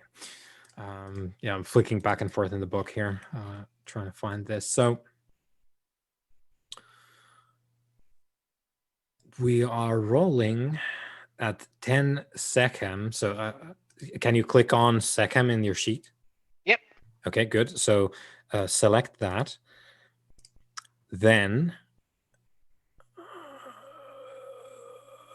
I guess it's going to be built in, right? So just click on the roll. Let's see what happens. No modifiers, just roll it. Yeah, no, just click on sechem and then roll. Good. Okay. So you are flushed with the power of this. It was a 3-dot relic, so quite powerful. Yeah. The ones in your respective tombs are 1-dot relics, so it was quite powerful. You absorb the sechem from it. You are positively blasted with the power of the relic. You go up to 10 sechem. You rolled here. You got successes, which means you drop down to 9. Roll again. Like select 9 and then roll again. Yeah. Again. Oh no, that was 10. Oh, sorry. Yeah, I'll roll again. Sorry. Yeah, I didn't mean to do that. Yeah, even more. So, yeah. So you bleed out the second level of sechem. So now you're at 8 and roll again. And one more time. Yeah. I should have changed. Again. Okay. So you get this spike of massive sechem, which just throws you off entirely. Like you forget where you are. But then bottled in ancient Erim. it cools off as through the worlds, through creation, your judge, who is named Watch Reket, I believe, the Rectifier. Oh, I really hope he's not upset with me. The Rectifier cleanses your soul of this sechem because of the violation by which you acquired it. Now, you feel the cold whips and cleansing blades from beyond space and time, from the underworld, like scourge your soul for just the briefest of moments, but it feels terrible as the sechem bleeds from your body and soul, the sechem that you just absorbed. But that has the effect of you basically, you had it, you have reset your schedule of bleeding it out normally over time. So it wasn't all lost. You reset your clock of your own sechem now, but you did not manage to retain any of the extra because your judge, Watch Reket, the Rectifier, is not pleased with this blasphemy. I mean, I wasn't happy about it either, buddy, but I had to. Yep. Okay, so yeah, you are now back at sechem 7, and again yourself as the bronze manacles in your hands turn into metal flakes and then blow away as dust. Okay. Yeah, the Amkat does one of those like whoop, like it was coming in and it swoops up at the last moment as the relic is destroyed. Okay, let's cut back to the amphitheater. It's unfortunate that these people cannot stop attacking you because of the sickness. So I guess what we will cut to is you having pummeled them to various states of unconsciousness. Yeah, pretty much. That's what I'm going for. Yeah, because I know from previous experience, like they're not going to have a clear memory of this. So I'm like, and like you said, they don't pose any threat to me, so I don't really see any need to kill them. Yep. But like my strength's like something ridiculous at the minute, even without boosting it. So I'm just like, yep. It is a bizarre scene of this large statue of who or what? Like what is the statue like? It'll probably be me sort of looking like pretty much as I was when I was dressed as like a Gungan, but it'll be like obviously like a big stony version. So like the big sort of like veil, the sort of like long flowing sort of multi-layered, like almost like kaftan-esque robes, that sort of thing. So this statue is sort of looking over the bodies of Ibsheta, Sobek, and the little saint, and the amphitheater is just littered with unconscious, bleeding people, and these rows and rows upon congregation members having a psychedelic experience. And Sobek, you, I think, as the dust blows away from your hands, Apep Medes, you can barely hear him because his voice is so weak. He whispers and begs for help, for you to take him away, and the Amkat, from the diverted swoop, like just continues to flap towards the sky, and you feel dizzy. Something's not right once more, and you can see Ibsheta reeling, and he tries to grab a hold of like a shrubbery at the edge of Morada Urka, and you can see him miss it by a clear like a meter because he's seeing all wrong. Like he thinks it's there, he's trying to grab it for security, misses it, and just topples off. And you're reeling with Apep Medes in your hands, having a hard time focusing on like what's up and what's down, and the sort of scene spirals in your mind as the Amkat flies straight up, and there's a period of when you are floating again in nothingness, really. Or I guess in your sort of context, it would be like you were in the ocean, like you're submerged in something and sort of like weightless. And you are snapped back to reality as the song goes. And you find yourself in the seat where you took the sacrament. And Apep Medes is lying on the ground at your feet. Ibsheta is next to you, slowly starting to open his eyes. And you see a giant statue who probably reacts to your renewed movements somehow. I take in the scenes around me. I look down at Ipet Medes and then to Ibsheta.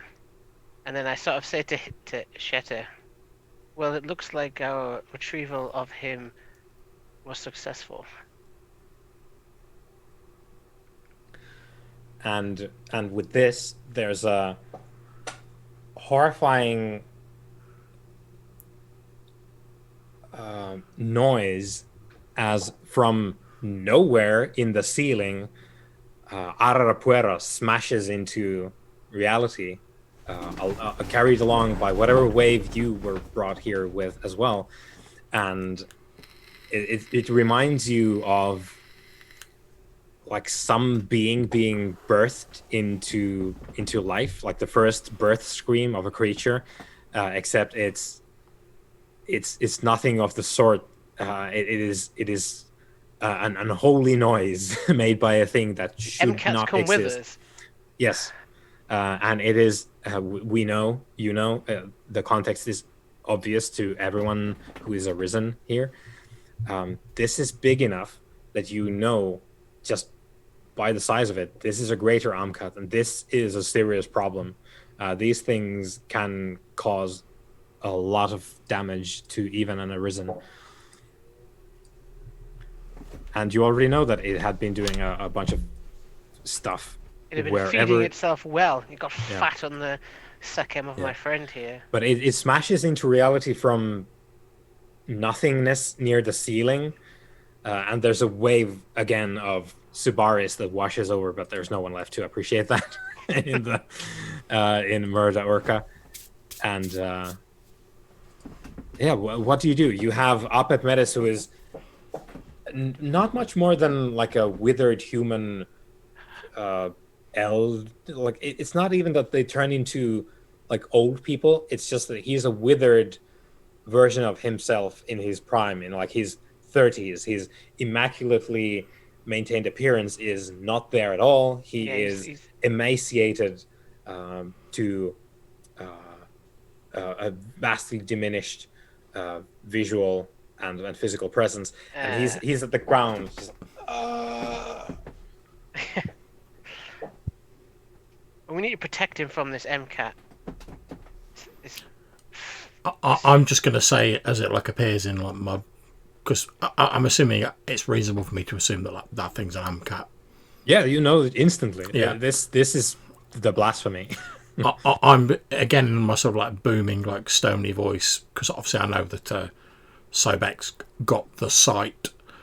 I'm just going to turn and say to him, like, point down at like the little saint, who I presume sort of like semi passed out on the floor because she's been like dosed. Yeah. I'm just going to say, is there a link between the creature and her?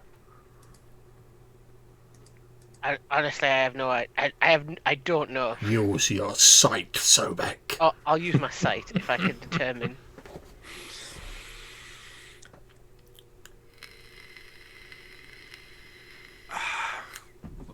Not that you can tell.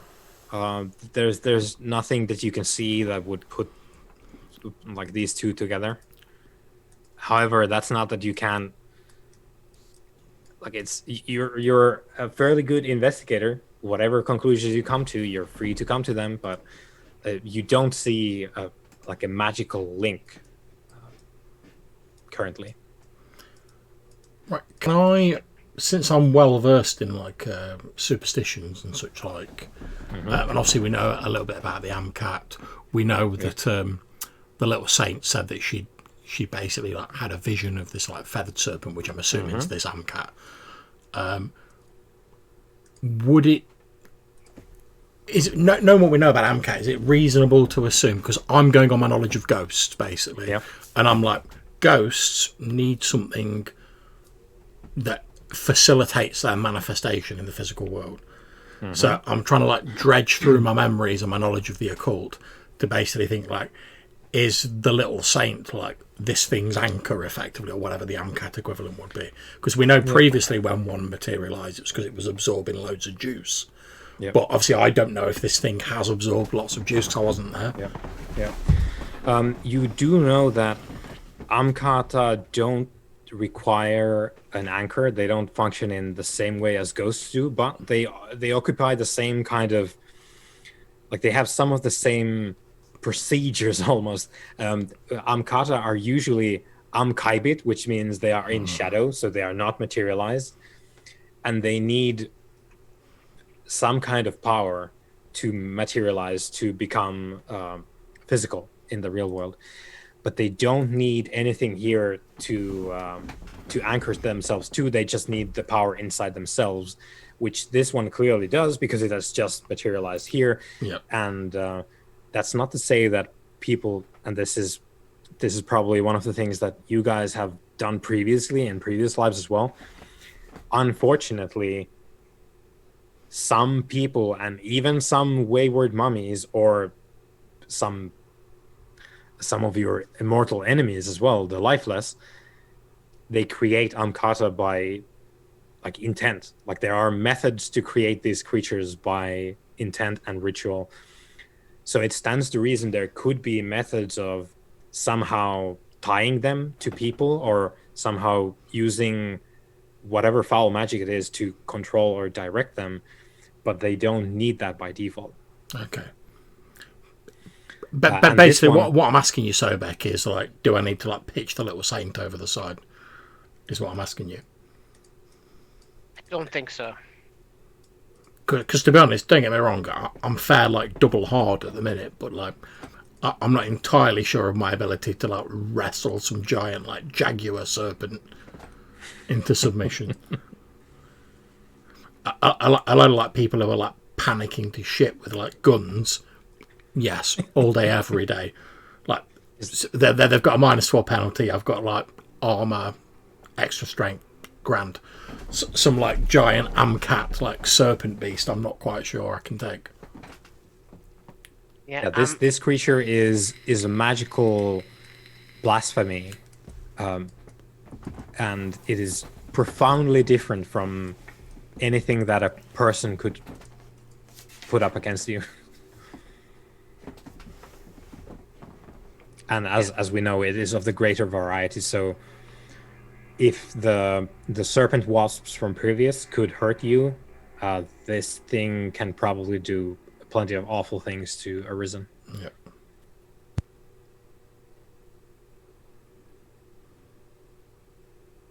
well, we can't flee. It's just not in our nature to run. Well, it could be.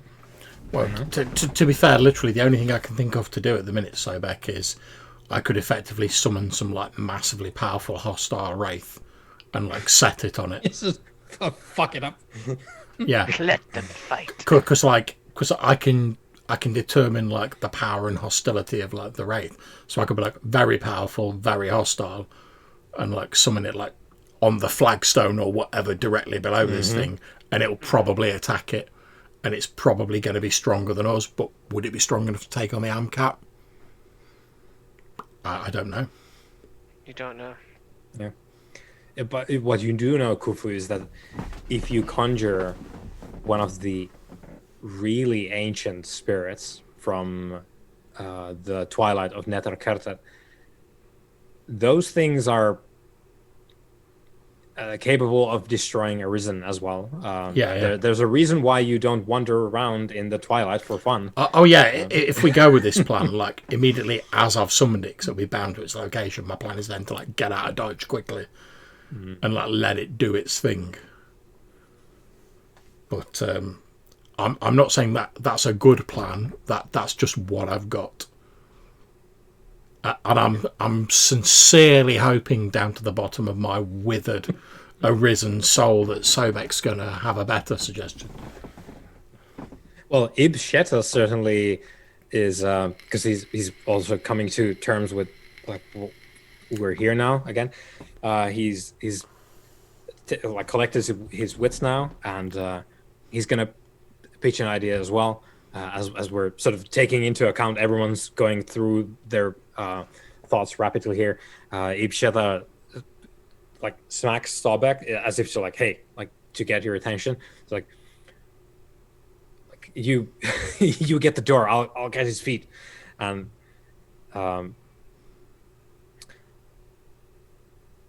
that's when he realizes, because he reaches for the feet, and it's a mirage. His hands go through Apopmetis' feet, and the image of his body sort of like. Yeah, I'm guessing he's either brown bread or he's like gone back to his actual body. And Ib Sheta's sort of like, for the next action, whatever you do, he's looking at his hands like, what? What? I'm just going to look at Sobek and I'm going to go, we don't have time. Do we stay or do we go?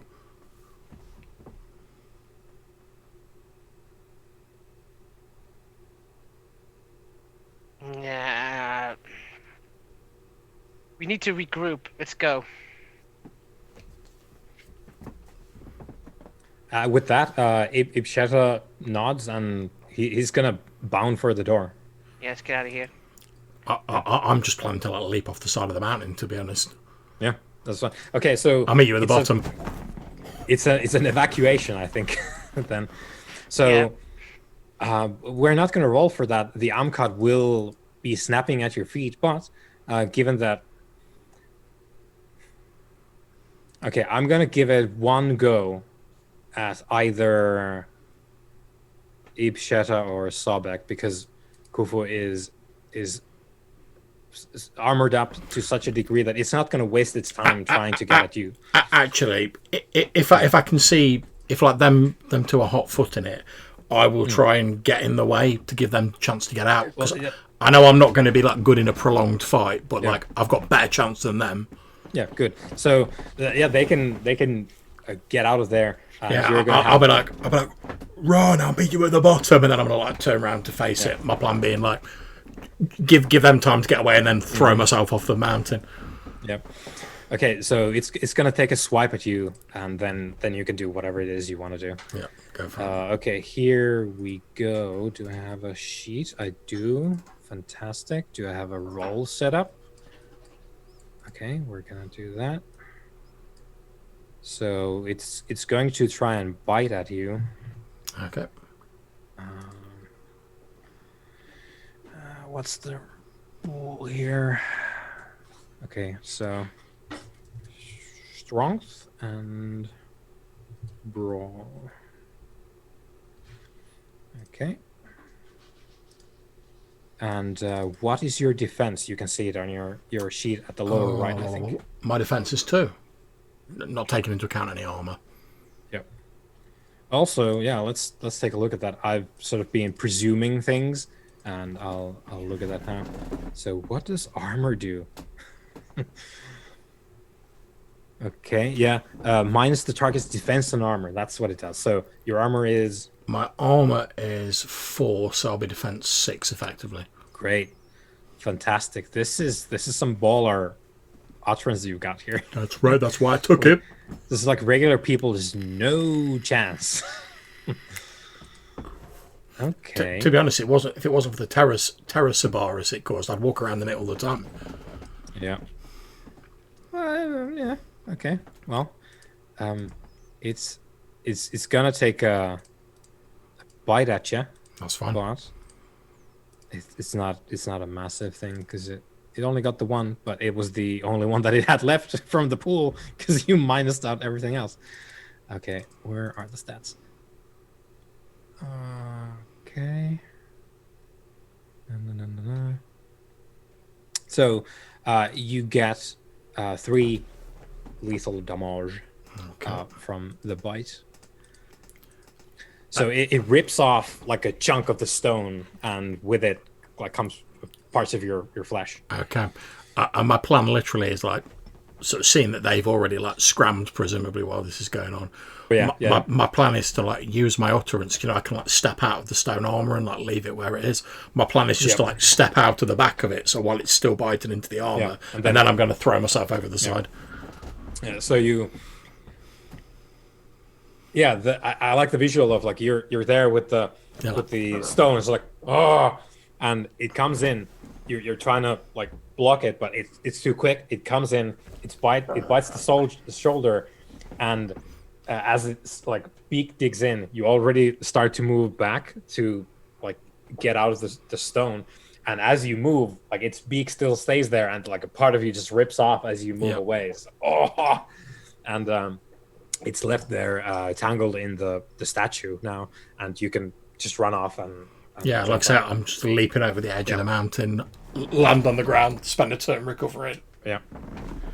So you smack, and soon enough, because of your utterance, was it an utterance or? Either way, I believe so. You're it's just going to be a pillar expenditure if it's an utterance. That's fine. So you recover, and you're free to reconnect if you so wish with Sobek and Ibsheta at your appointed wherever you decided to go, if you did settle on a rendezvous point. Yeah, I'll sort of, after I've spent like a turn like regenerating, I'll stand up and sort of, obviously still with like the wound in my shoulder, sort of like limp over to wherever they are. Okay, so obviously no longer in the stone armor, just in my normal like duds. Yeah, the light grey business suit now somewhat marred at the shoulder. Okay, so you meet somewhere around here. I'm pinging on the map then. Somewhere in Botafogo, I think, some distance away from Sugarloaf and Morada Urca. How does healing work for the Arisen? Let's see. I should have a handout for it. And if I don't, I think that might be one of the things that I intended to put there, but I never got around to. Repairing the Sahu. Yeah, you can actively heal, but you can heal otherwise as well. I'll look that up.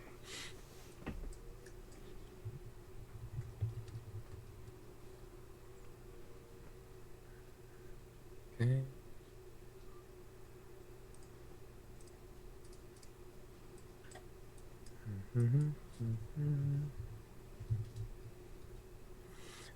Matthew, anything you want to get to, or are you heading towards wherever you guys decided to meet up, if you decided to do so? Well, it's been a high action last couple of hours, so I think we didn't really set a rendezvous point, but I think I'll get away from the mountain with Ibsheta and hopefully try and find my brother. Yep. Khufu. If I can't find him, I will eventually return to our temple / base of operations with Ibsheta if he wishes to join us. No, I think you can meet up in Botafogo.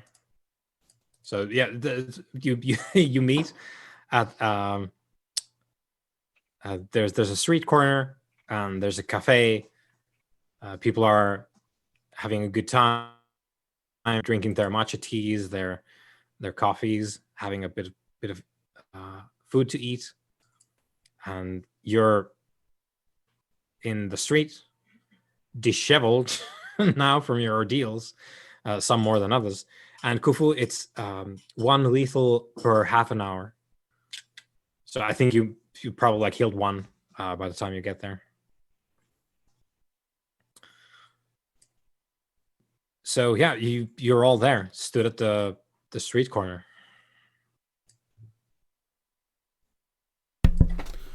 Quick question. Obviously, presumably Amkata need to use this energy while they're sort of manifested. Like, can they only manifest for limited times, or? Yeah. Well, that's a relief, because I was going to say, if it was going to be there permanently, we might have to go and deal with it. Yep. But if it's going to eventually use up its juice, Yep. Because to be honest, I'm actually thinking who's going to remember the giant stoned man who originally caused all the terror and knocked people out when there was a giant jaguar serpent there? And plus, it's already sort of part of their religious mythology, so they might just think they've had a religious experience, rather than be like, oh, there were some strange supernaturals who drugged us and then beat us all into unconsciousness. I like to imagine that the justification is like, oh, well, Khufu, you went there and you turned into a statue and you beat them over the head, and Khufu is like, no, they had a religious experience. This is the real old-time religion, so another reason I wanted the Amkata to attack me when I was in the statue and leave it is because I'm guessing it's probably wrecked the statue. So there probably won't be a big statue in evidence of me being there. And that way it's all nice and legal. Yeah, it's tidy. That's it. Well, to be fair, as far as I'm concerned, direct action taken, mission accomplished. We got you back. Apep Medes seems to be back. True. At the point we left, no one there had actually died. The little saint was drugged up. There were loads of drugged up people. To be honest, if they're dealing with the Amkata and said Amkata kills a few of them, I'm not going to shed too many tears, if I'm perfectly honest. True. For they have reaped their blasphemous harvest. So I'm going to be quite quiet. I'm looking a little bit paler than normal. I've got the chunk ripped out of my shoulder, all the suit's torn and whatever. And I'll briefly. Also, sorry, go ahead. There's blood. Your sort of artificial body simulates life to the point where you actually bleed when you you get hurt like this. Yeah. So there's like a wound on your shoulder, actual like bleeding wound. Yeah. I think that because it's been a while, as far as I remember, since I've got into like a combat where I've got hurt. I'm probably, because I'm guessing like we don't really feel the pain as if we got like an actual body. Because like you say, it's a simulation. Yeah, and it doesn't feel the same. Yeah, so I'm imagining it's more like discomfort rather like, oh my god, my neck's been ripped out. So I'm probably just like occasionally like looking down at it, but not really sort of like reacting as a normal person would, because it's like a foreign sensation to me. But yeah, I'm going to be a little bit pale and a little bit subdued as I sort of like meet up with them. I'll give them like a brief description of what happened after they like legged it, how the thing basically started like rending into my armor, and I was forced to like basically throw myself off the mountain to like escape from it. And then I'll say, hopefully the creature will soon expend its store of energy and will be unable to remain manifest. Perhaps, if not, we will have to find a way to deal with it, or we are responsible for his birthing. I beg to differ. Whilst you may have been responsible for returning yourselves here, and it followed you, it was not us who set these wheels in motion. We were merely dragged into these events and had to deal with them as best we could. Your logic is sound, but I do feel some responsibility for this. Indeed, I do not wish any permanent harm to those up on the mountain, but it is true that, as is often the way of fate, if you mess with the dark fires, then you are sure to be burned by them. And that scarring will stay with you forever. Indeed, it is my hope that perhaps I'm thinking of he's telling this. I'm thinking back to the relic being destroyed, thinking. And I'm just sort of blithering on. I'm saying it is my hope that those who survive and witness this creature may have cause to think twice about their particular brand of faith. Perhaps. And as for the little saint, perhaps she now wanders in the whatever place you found yourselves in. It was not pleasant. Since she has partaken of the sacrament. I would be curious to find out how they came to this concoction. Indeed. Where that place is. Where exactly did I go? And I described to him, like, I described to him the Sugar Mountain, like, ooh, energy, magic. In that, and Ibsheda can confirm was the source of magic. I don't know if they are the reason for this, or if they just found a way to tap into it. No, Ibsheda says no. It's the fountains of Mart are not things that spawn Amkata. That's different. He points at Sugarloaf, which you can see from here, because you're quite close by. No, it is dead one. Well, I'm sure we will find out soon if the creature remains for any length of time, since I assume there are law keepers and such like who will hear of the panic should the creature remain in its present location. Surely, and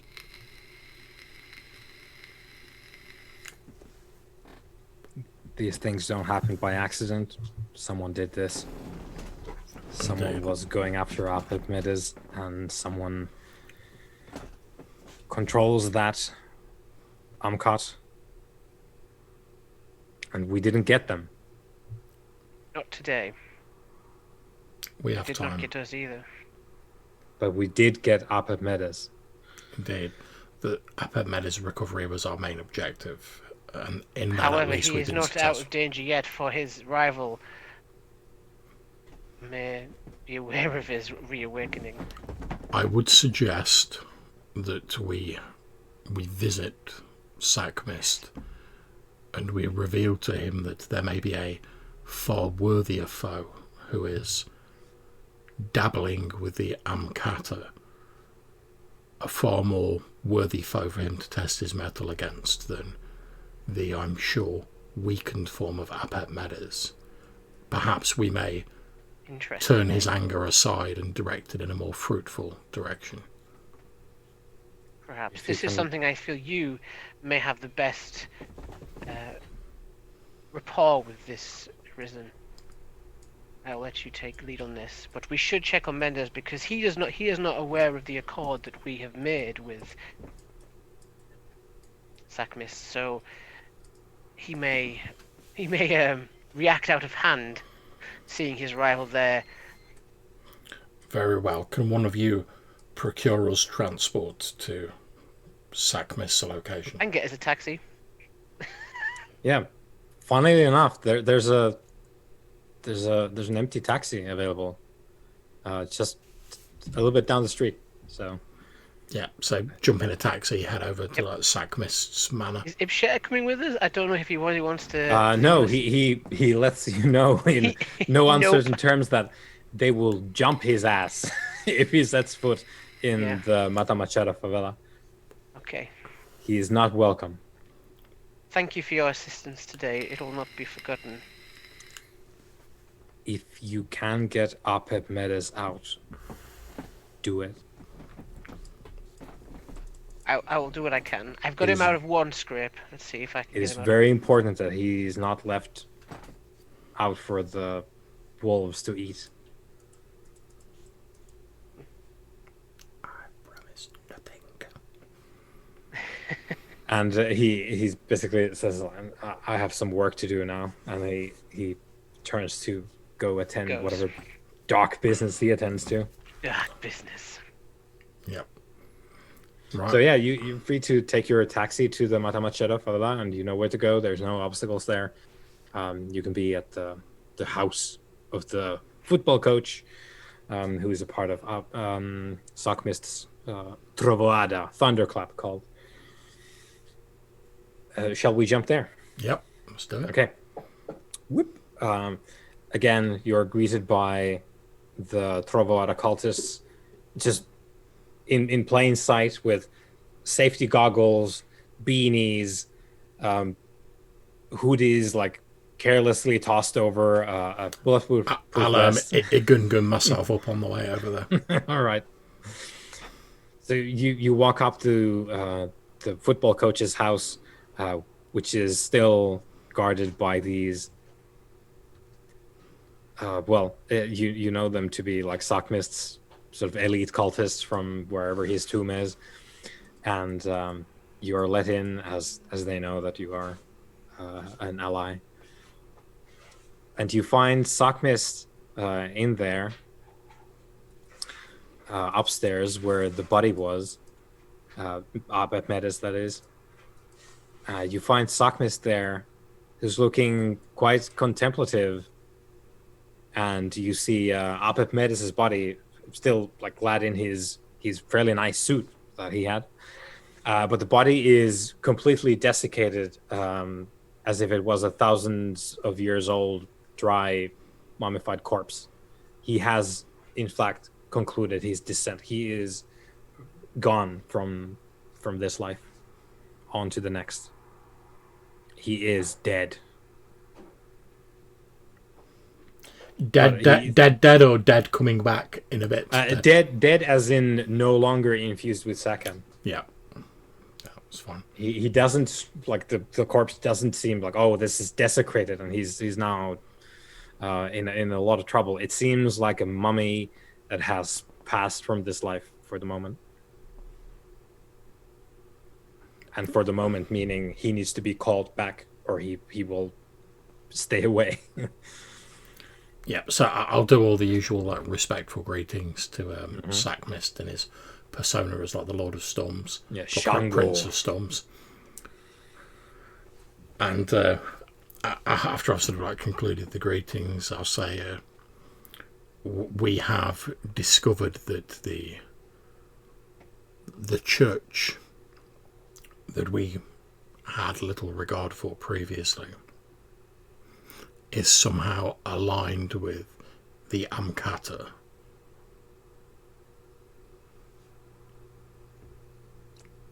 And I'll very briefly describe like the manifestation of it, and I'll give him like a very brief rundown of like this weird like other jungle place that they were sent to.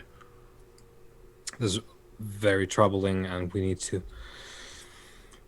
I suppose, dig into this, track these people down if we can. Indeed, this Amkata was of such magnitude that it would pose a great threat to the Arisen. The greater Amkata don't just happen. No. There's a will involved in such a degree of blasphemy. Now, I will thank you for what you have done at my bidding, as I did ask you to look into this, and you have. So you have my thanks. Indeed. As you've said, the Amkata do not simply appear. There is a will directing it, and I believe it is this will that poses a danger to all of our kind. For someone who can manipulate or conjure the creature that we saw is clearly a skilled practitioner and is of great danger. I believe that it may take the efforts, and I'll sort of glance between him and like the body of Apet Medes, of a good number of us to best this foe.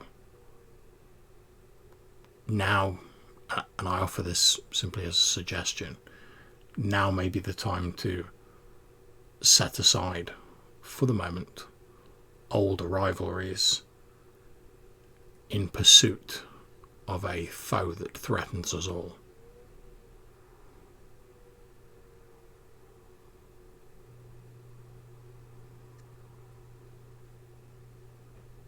What do you mean?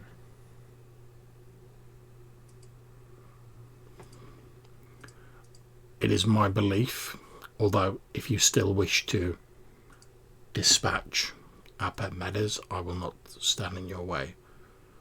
It is my belief that we should allow his cult to attempt to recall him, if they can, since I believe it will take a good number of our kind acting together to fight the person who is, or persons who are behind this incursion. And unfortunately, the person who has the most knowledge about what happened lies on the floor before you and cannot tell us his secrets.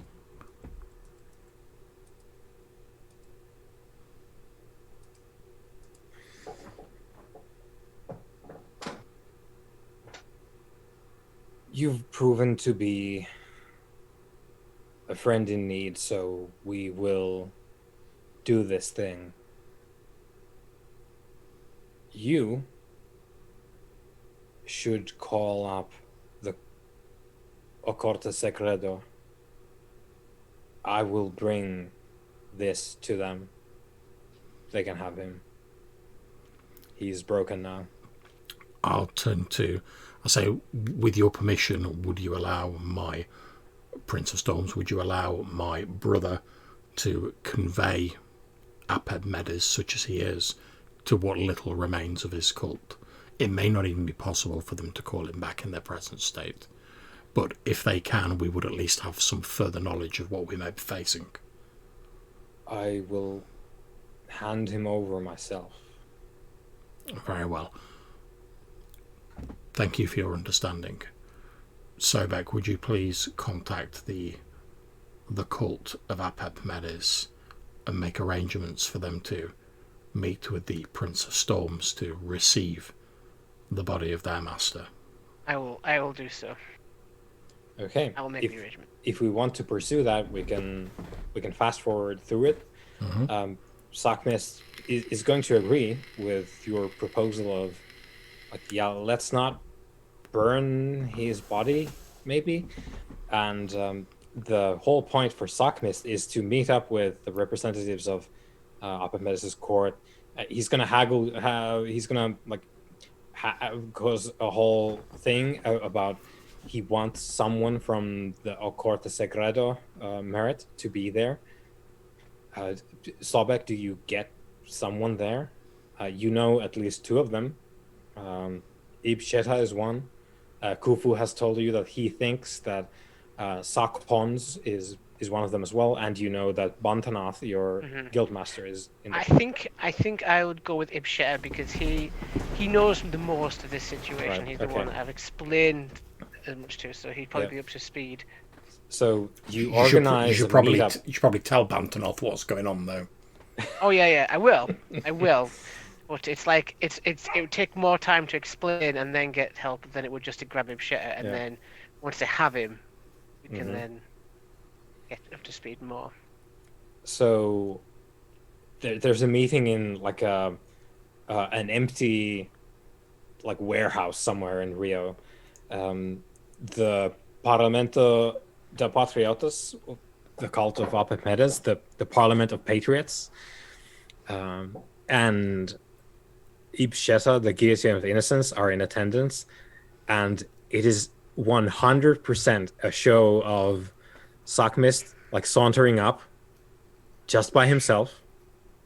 He's carrying the corpse unceremoniously of Apemedes, and he just like he raises it up, and then he just sort of like lets it go, like just clatters his desiccated corpse on the ground for them to scoop up, and like spits on it, doesn't say anything, turns and walks away.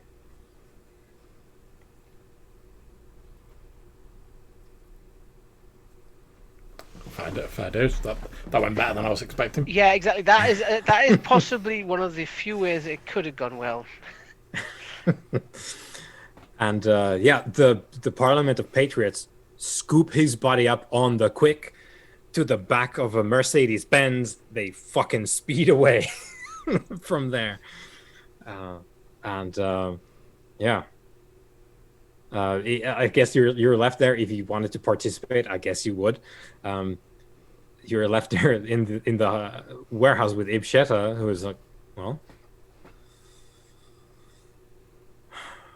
I suppose it was too much to ask for any kind of manners, but then you lay down with pigs, you know what you get. I believe our promise to the cult of Apemedes has been satisfied, Survey. It's true. We no longer have any responsibility. We can return to our own business. Indeed, I still need some time to heal. I suggest we return to the tomb and consider our next actions. That's yes.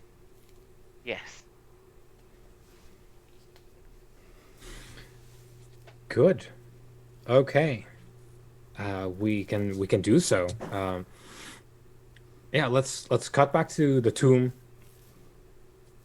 Now there are sort of three different major parts of the tomb. There is the entry hall, which is the first thing you come onto. Then there is your respective tombs, which are the nicely renovated with like electric lighting and all the new stuff. And then there is the temple part, which is left entirely as it has been since it was built.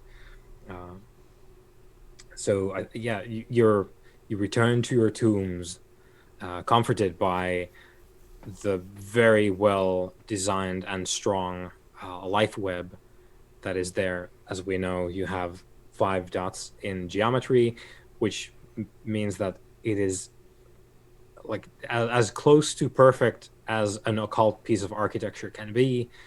It is as close to coming home as you can, as sort of eternally displaced people.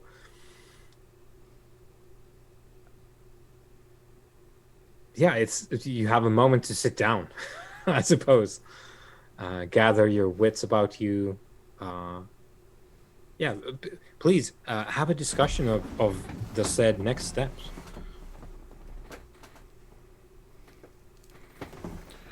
Well, like I say, my first plan is to like heal, so obviously that would just be like the passage of like an hour or whatever. I'm going to try and recover some pillars as well at some point, because that was an expensive trip for me. Yeah, I would like to know, can I recover a couple of pillar points for like all the acting forthrightly that I have done this session? Including like throwing myself in front of a giant amcatter. Yeah, I think there's one point in there. Okay.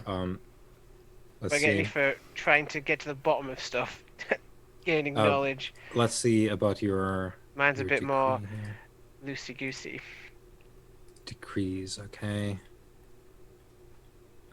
Serpent headed. Here we go. Learning the true nature of a person or a thing, uncovering an unknown historical truth, or proving the superiority of the mind over the heart and the body. If you deliberately go out of your way to learn extra information relevant to your current purpose, your Ren is restored in full, and it's literally extra information. So, I mean, I would say in terms of like deliberately going out your way to learn extra information, like entering some like trippy alternate dimension to try and find out what's going on. Mm-hmm. That is true, but also my Ren is the only pillar I have full. Yeah, It's everything else. I was gonna say like there's certainly a condition there to get your Ren back up, but that's the one that you didn't use. I was saving that because I needed that for my. Yeah. But you can certainly meditate in your tomb. Yes. Yeah, I'll say I'll be planning on doing some meditation. Yeah, let's see about that now. Just gonna. Okay, recovering pillars. So once per 24 hours, you can spend an hour or a scene to recover pillars in your meditation. Yep. And that means that you roll your memory as a dice pool, and every success regenerates one pillar point of your choice. You can't spend willpower on this, but if you do this inside your tomb, you get the geometry as a bonus to this. So bonus of 5 to your roll. So an extra 5 dice. Extra 5 dice because of your 5 geometry tomb. That's looking good with my memory for. Yep. So let's see. Yeah. So it's whatever your memory is, or if you can roll your memory, do that, and then add 5. Yeah, that'll top me back up to 4. So 1, 2, 3 is what you get back. I only spent a couple, so. Yeah. So what is it? We're rolling memory. Memory plus 5 dice. Yep. That's Okay, the total pool. interesting. You realize we could? How do you roll memory? I just rolled the number of D10 with that /R. Oh, okay, right. I don't know if you can roll it from the sheet, but you can just do the slash. Yeah, you can't straight click on memory. It doesn't look like. Yeah. Oh. I've got to say, I'm glad now we took such like a pimping tomb. Yeah. The geometry is like a marvel to the Arisen. I got 1/8. So you get 1 pillar back of any of your choice. I have had a shit day rolling. It's been a rough time. The thing is, look on the bright side. We can do this like once every like 24 hours, mate. Yeah. Okay. That's good. So I'm predicting as we start spending more of our pillars, as we're getting more into it, there's probably going to be like more time spent in the tomb. Yeah. Yeah, it's like, oh, let's go back. Let's just go back and get some of that good like meditation on.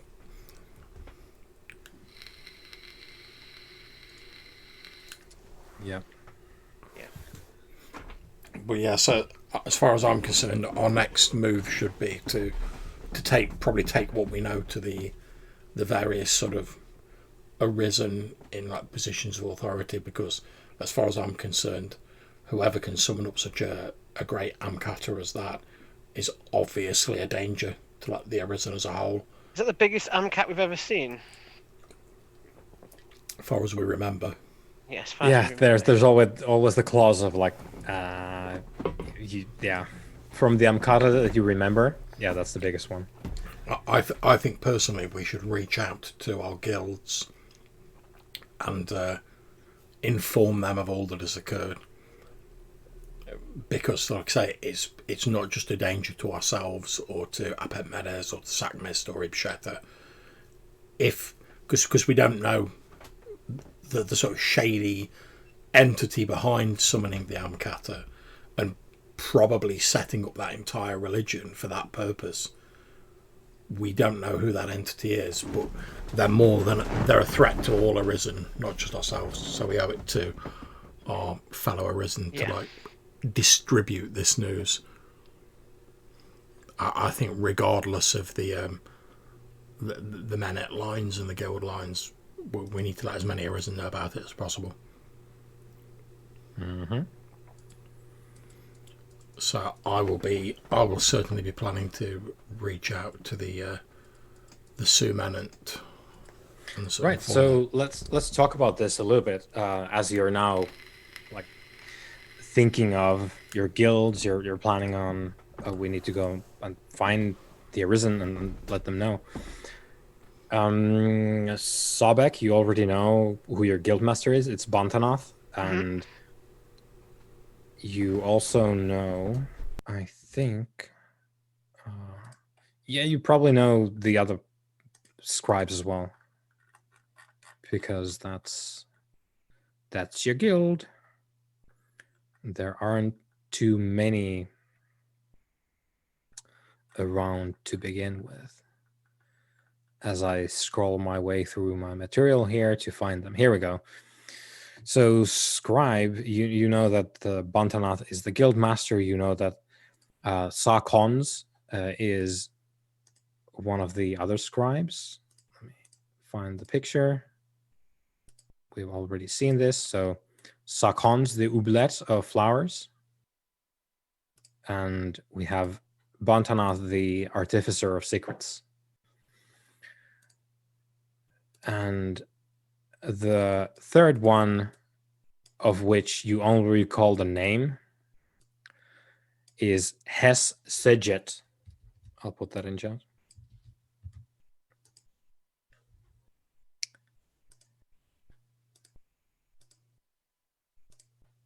So these are the scribes that you recall are in Rio. So that's your guild.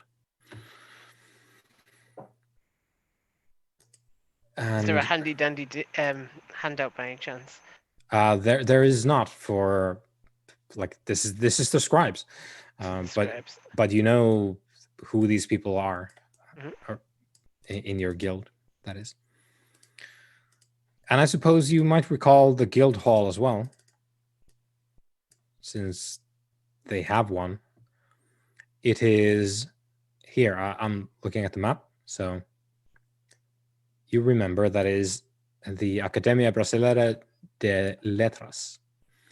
So the Brazilian Academy of Letters is your guild hall. That is a sort of reliable place to meet. All right, I see it now. Yeah, It is. I've quite a few images open on here. Yeah. So this one here. Down here, yeah. So yeah, that's the guild hall of the scribes. It's basically your stomping ground as a scribe. Okay. For the priests, you already know Sakmist is Sumanent. You also remember someone called Kekewe. I'll put that in chat.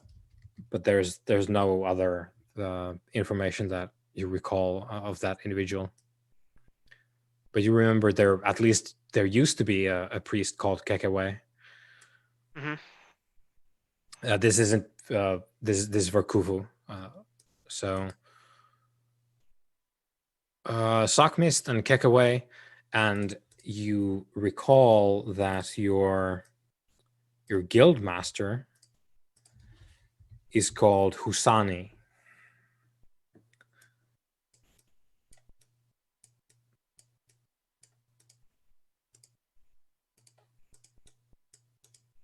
Yeah, I'm not putting up the pictures for these because we haven't seen them yet. Plus, there's reasons for why Sobek has more of an idea of what these people look like and all that, and you not so much. But you know their names. So the priests that you recall exist in Rio are Sakmist, Kekaway, and Husani. Well, I think the logical thing for me is to try and contact Sakmist and see if I can basically find out where the equivalent of like my guild house is, like whether Husani's still about. Yep. And if like I can arrange a meeting to divulge this information that we've got. Yeah. And obviously I'm going to be still like pushing that like, oh yeah, I want into your voodoo posse. Mm-hmm.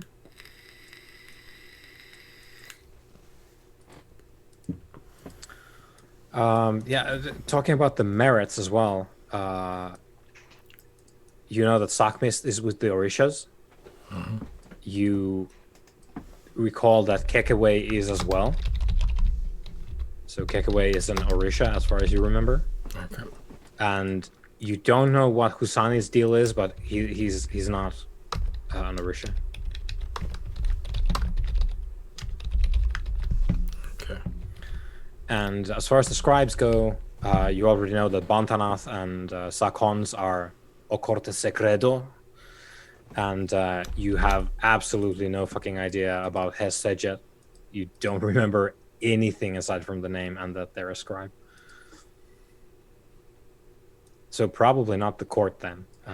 It doesn't seem like the members of the court that you have met so far would be entirely sort of free of the need to let you know just what they are, based mostly on Ibsheta, I guess. I will check in with Bantanaf. That's Yeah. what that is probably the next thing I'll do after resting for a little bit, recuperating, meditating on what this beast was, what I saw, the magic, magic mountain. Yeah. What you experienced was thoroughly unprecedented. There's nothing you remember experiencing and nothing that you can deduce from what you know that would do this. This is new. Exciting in a way.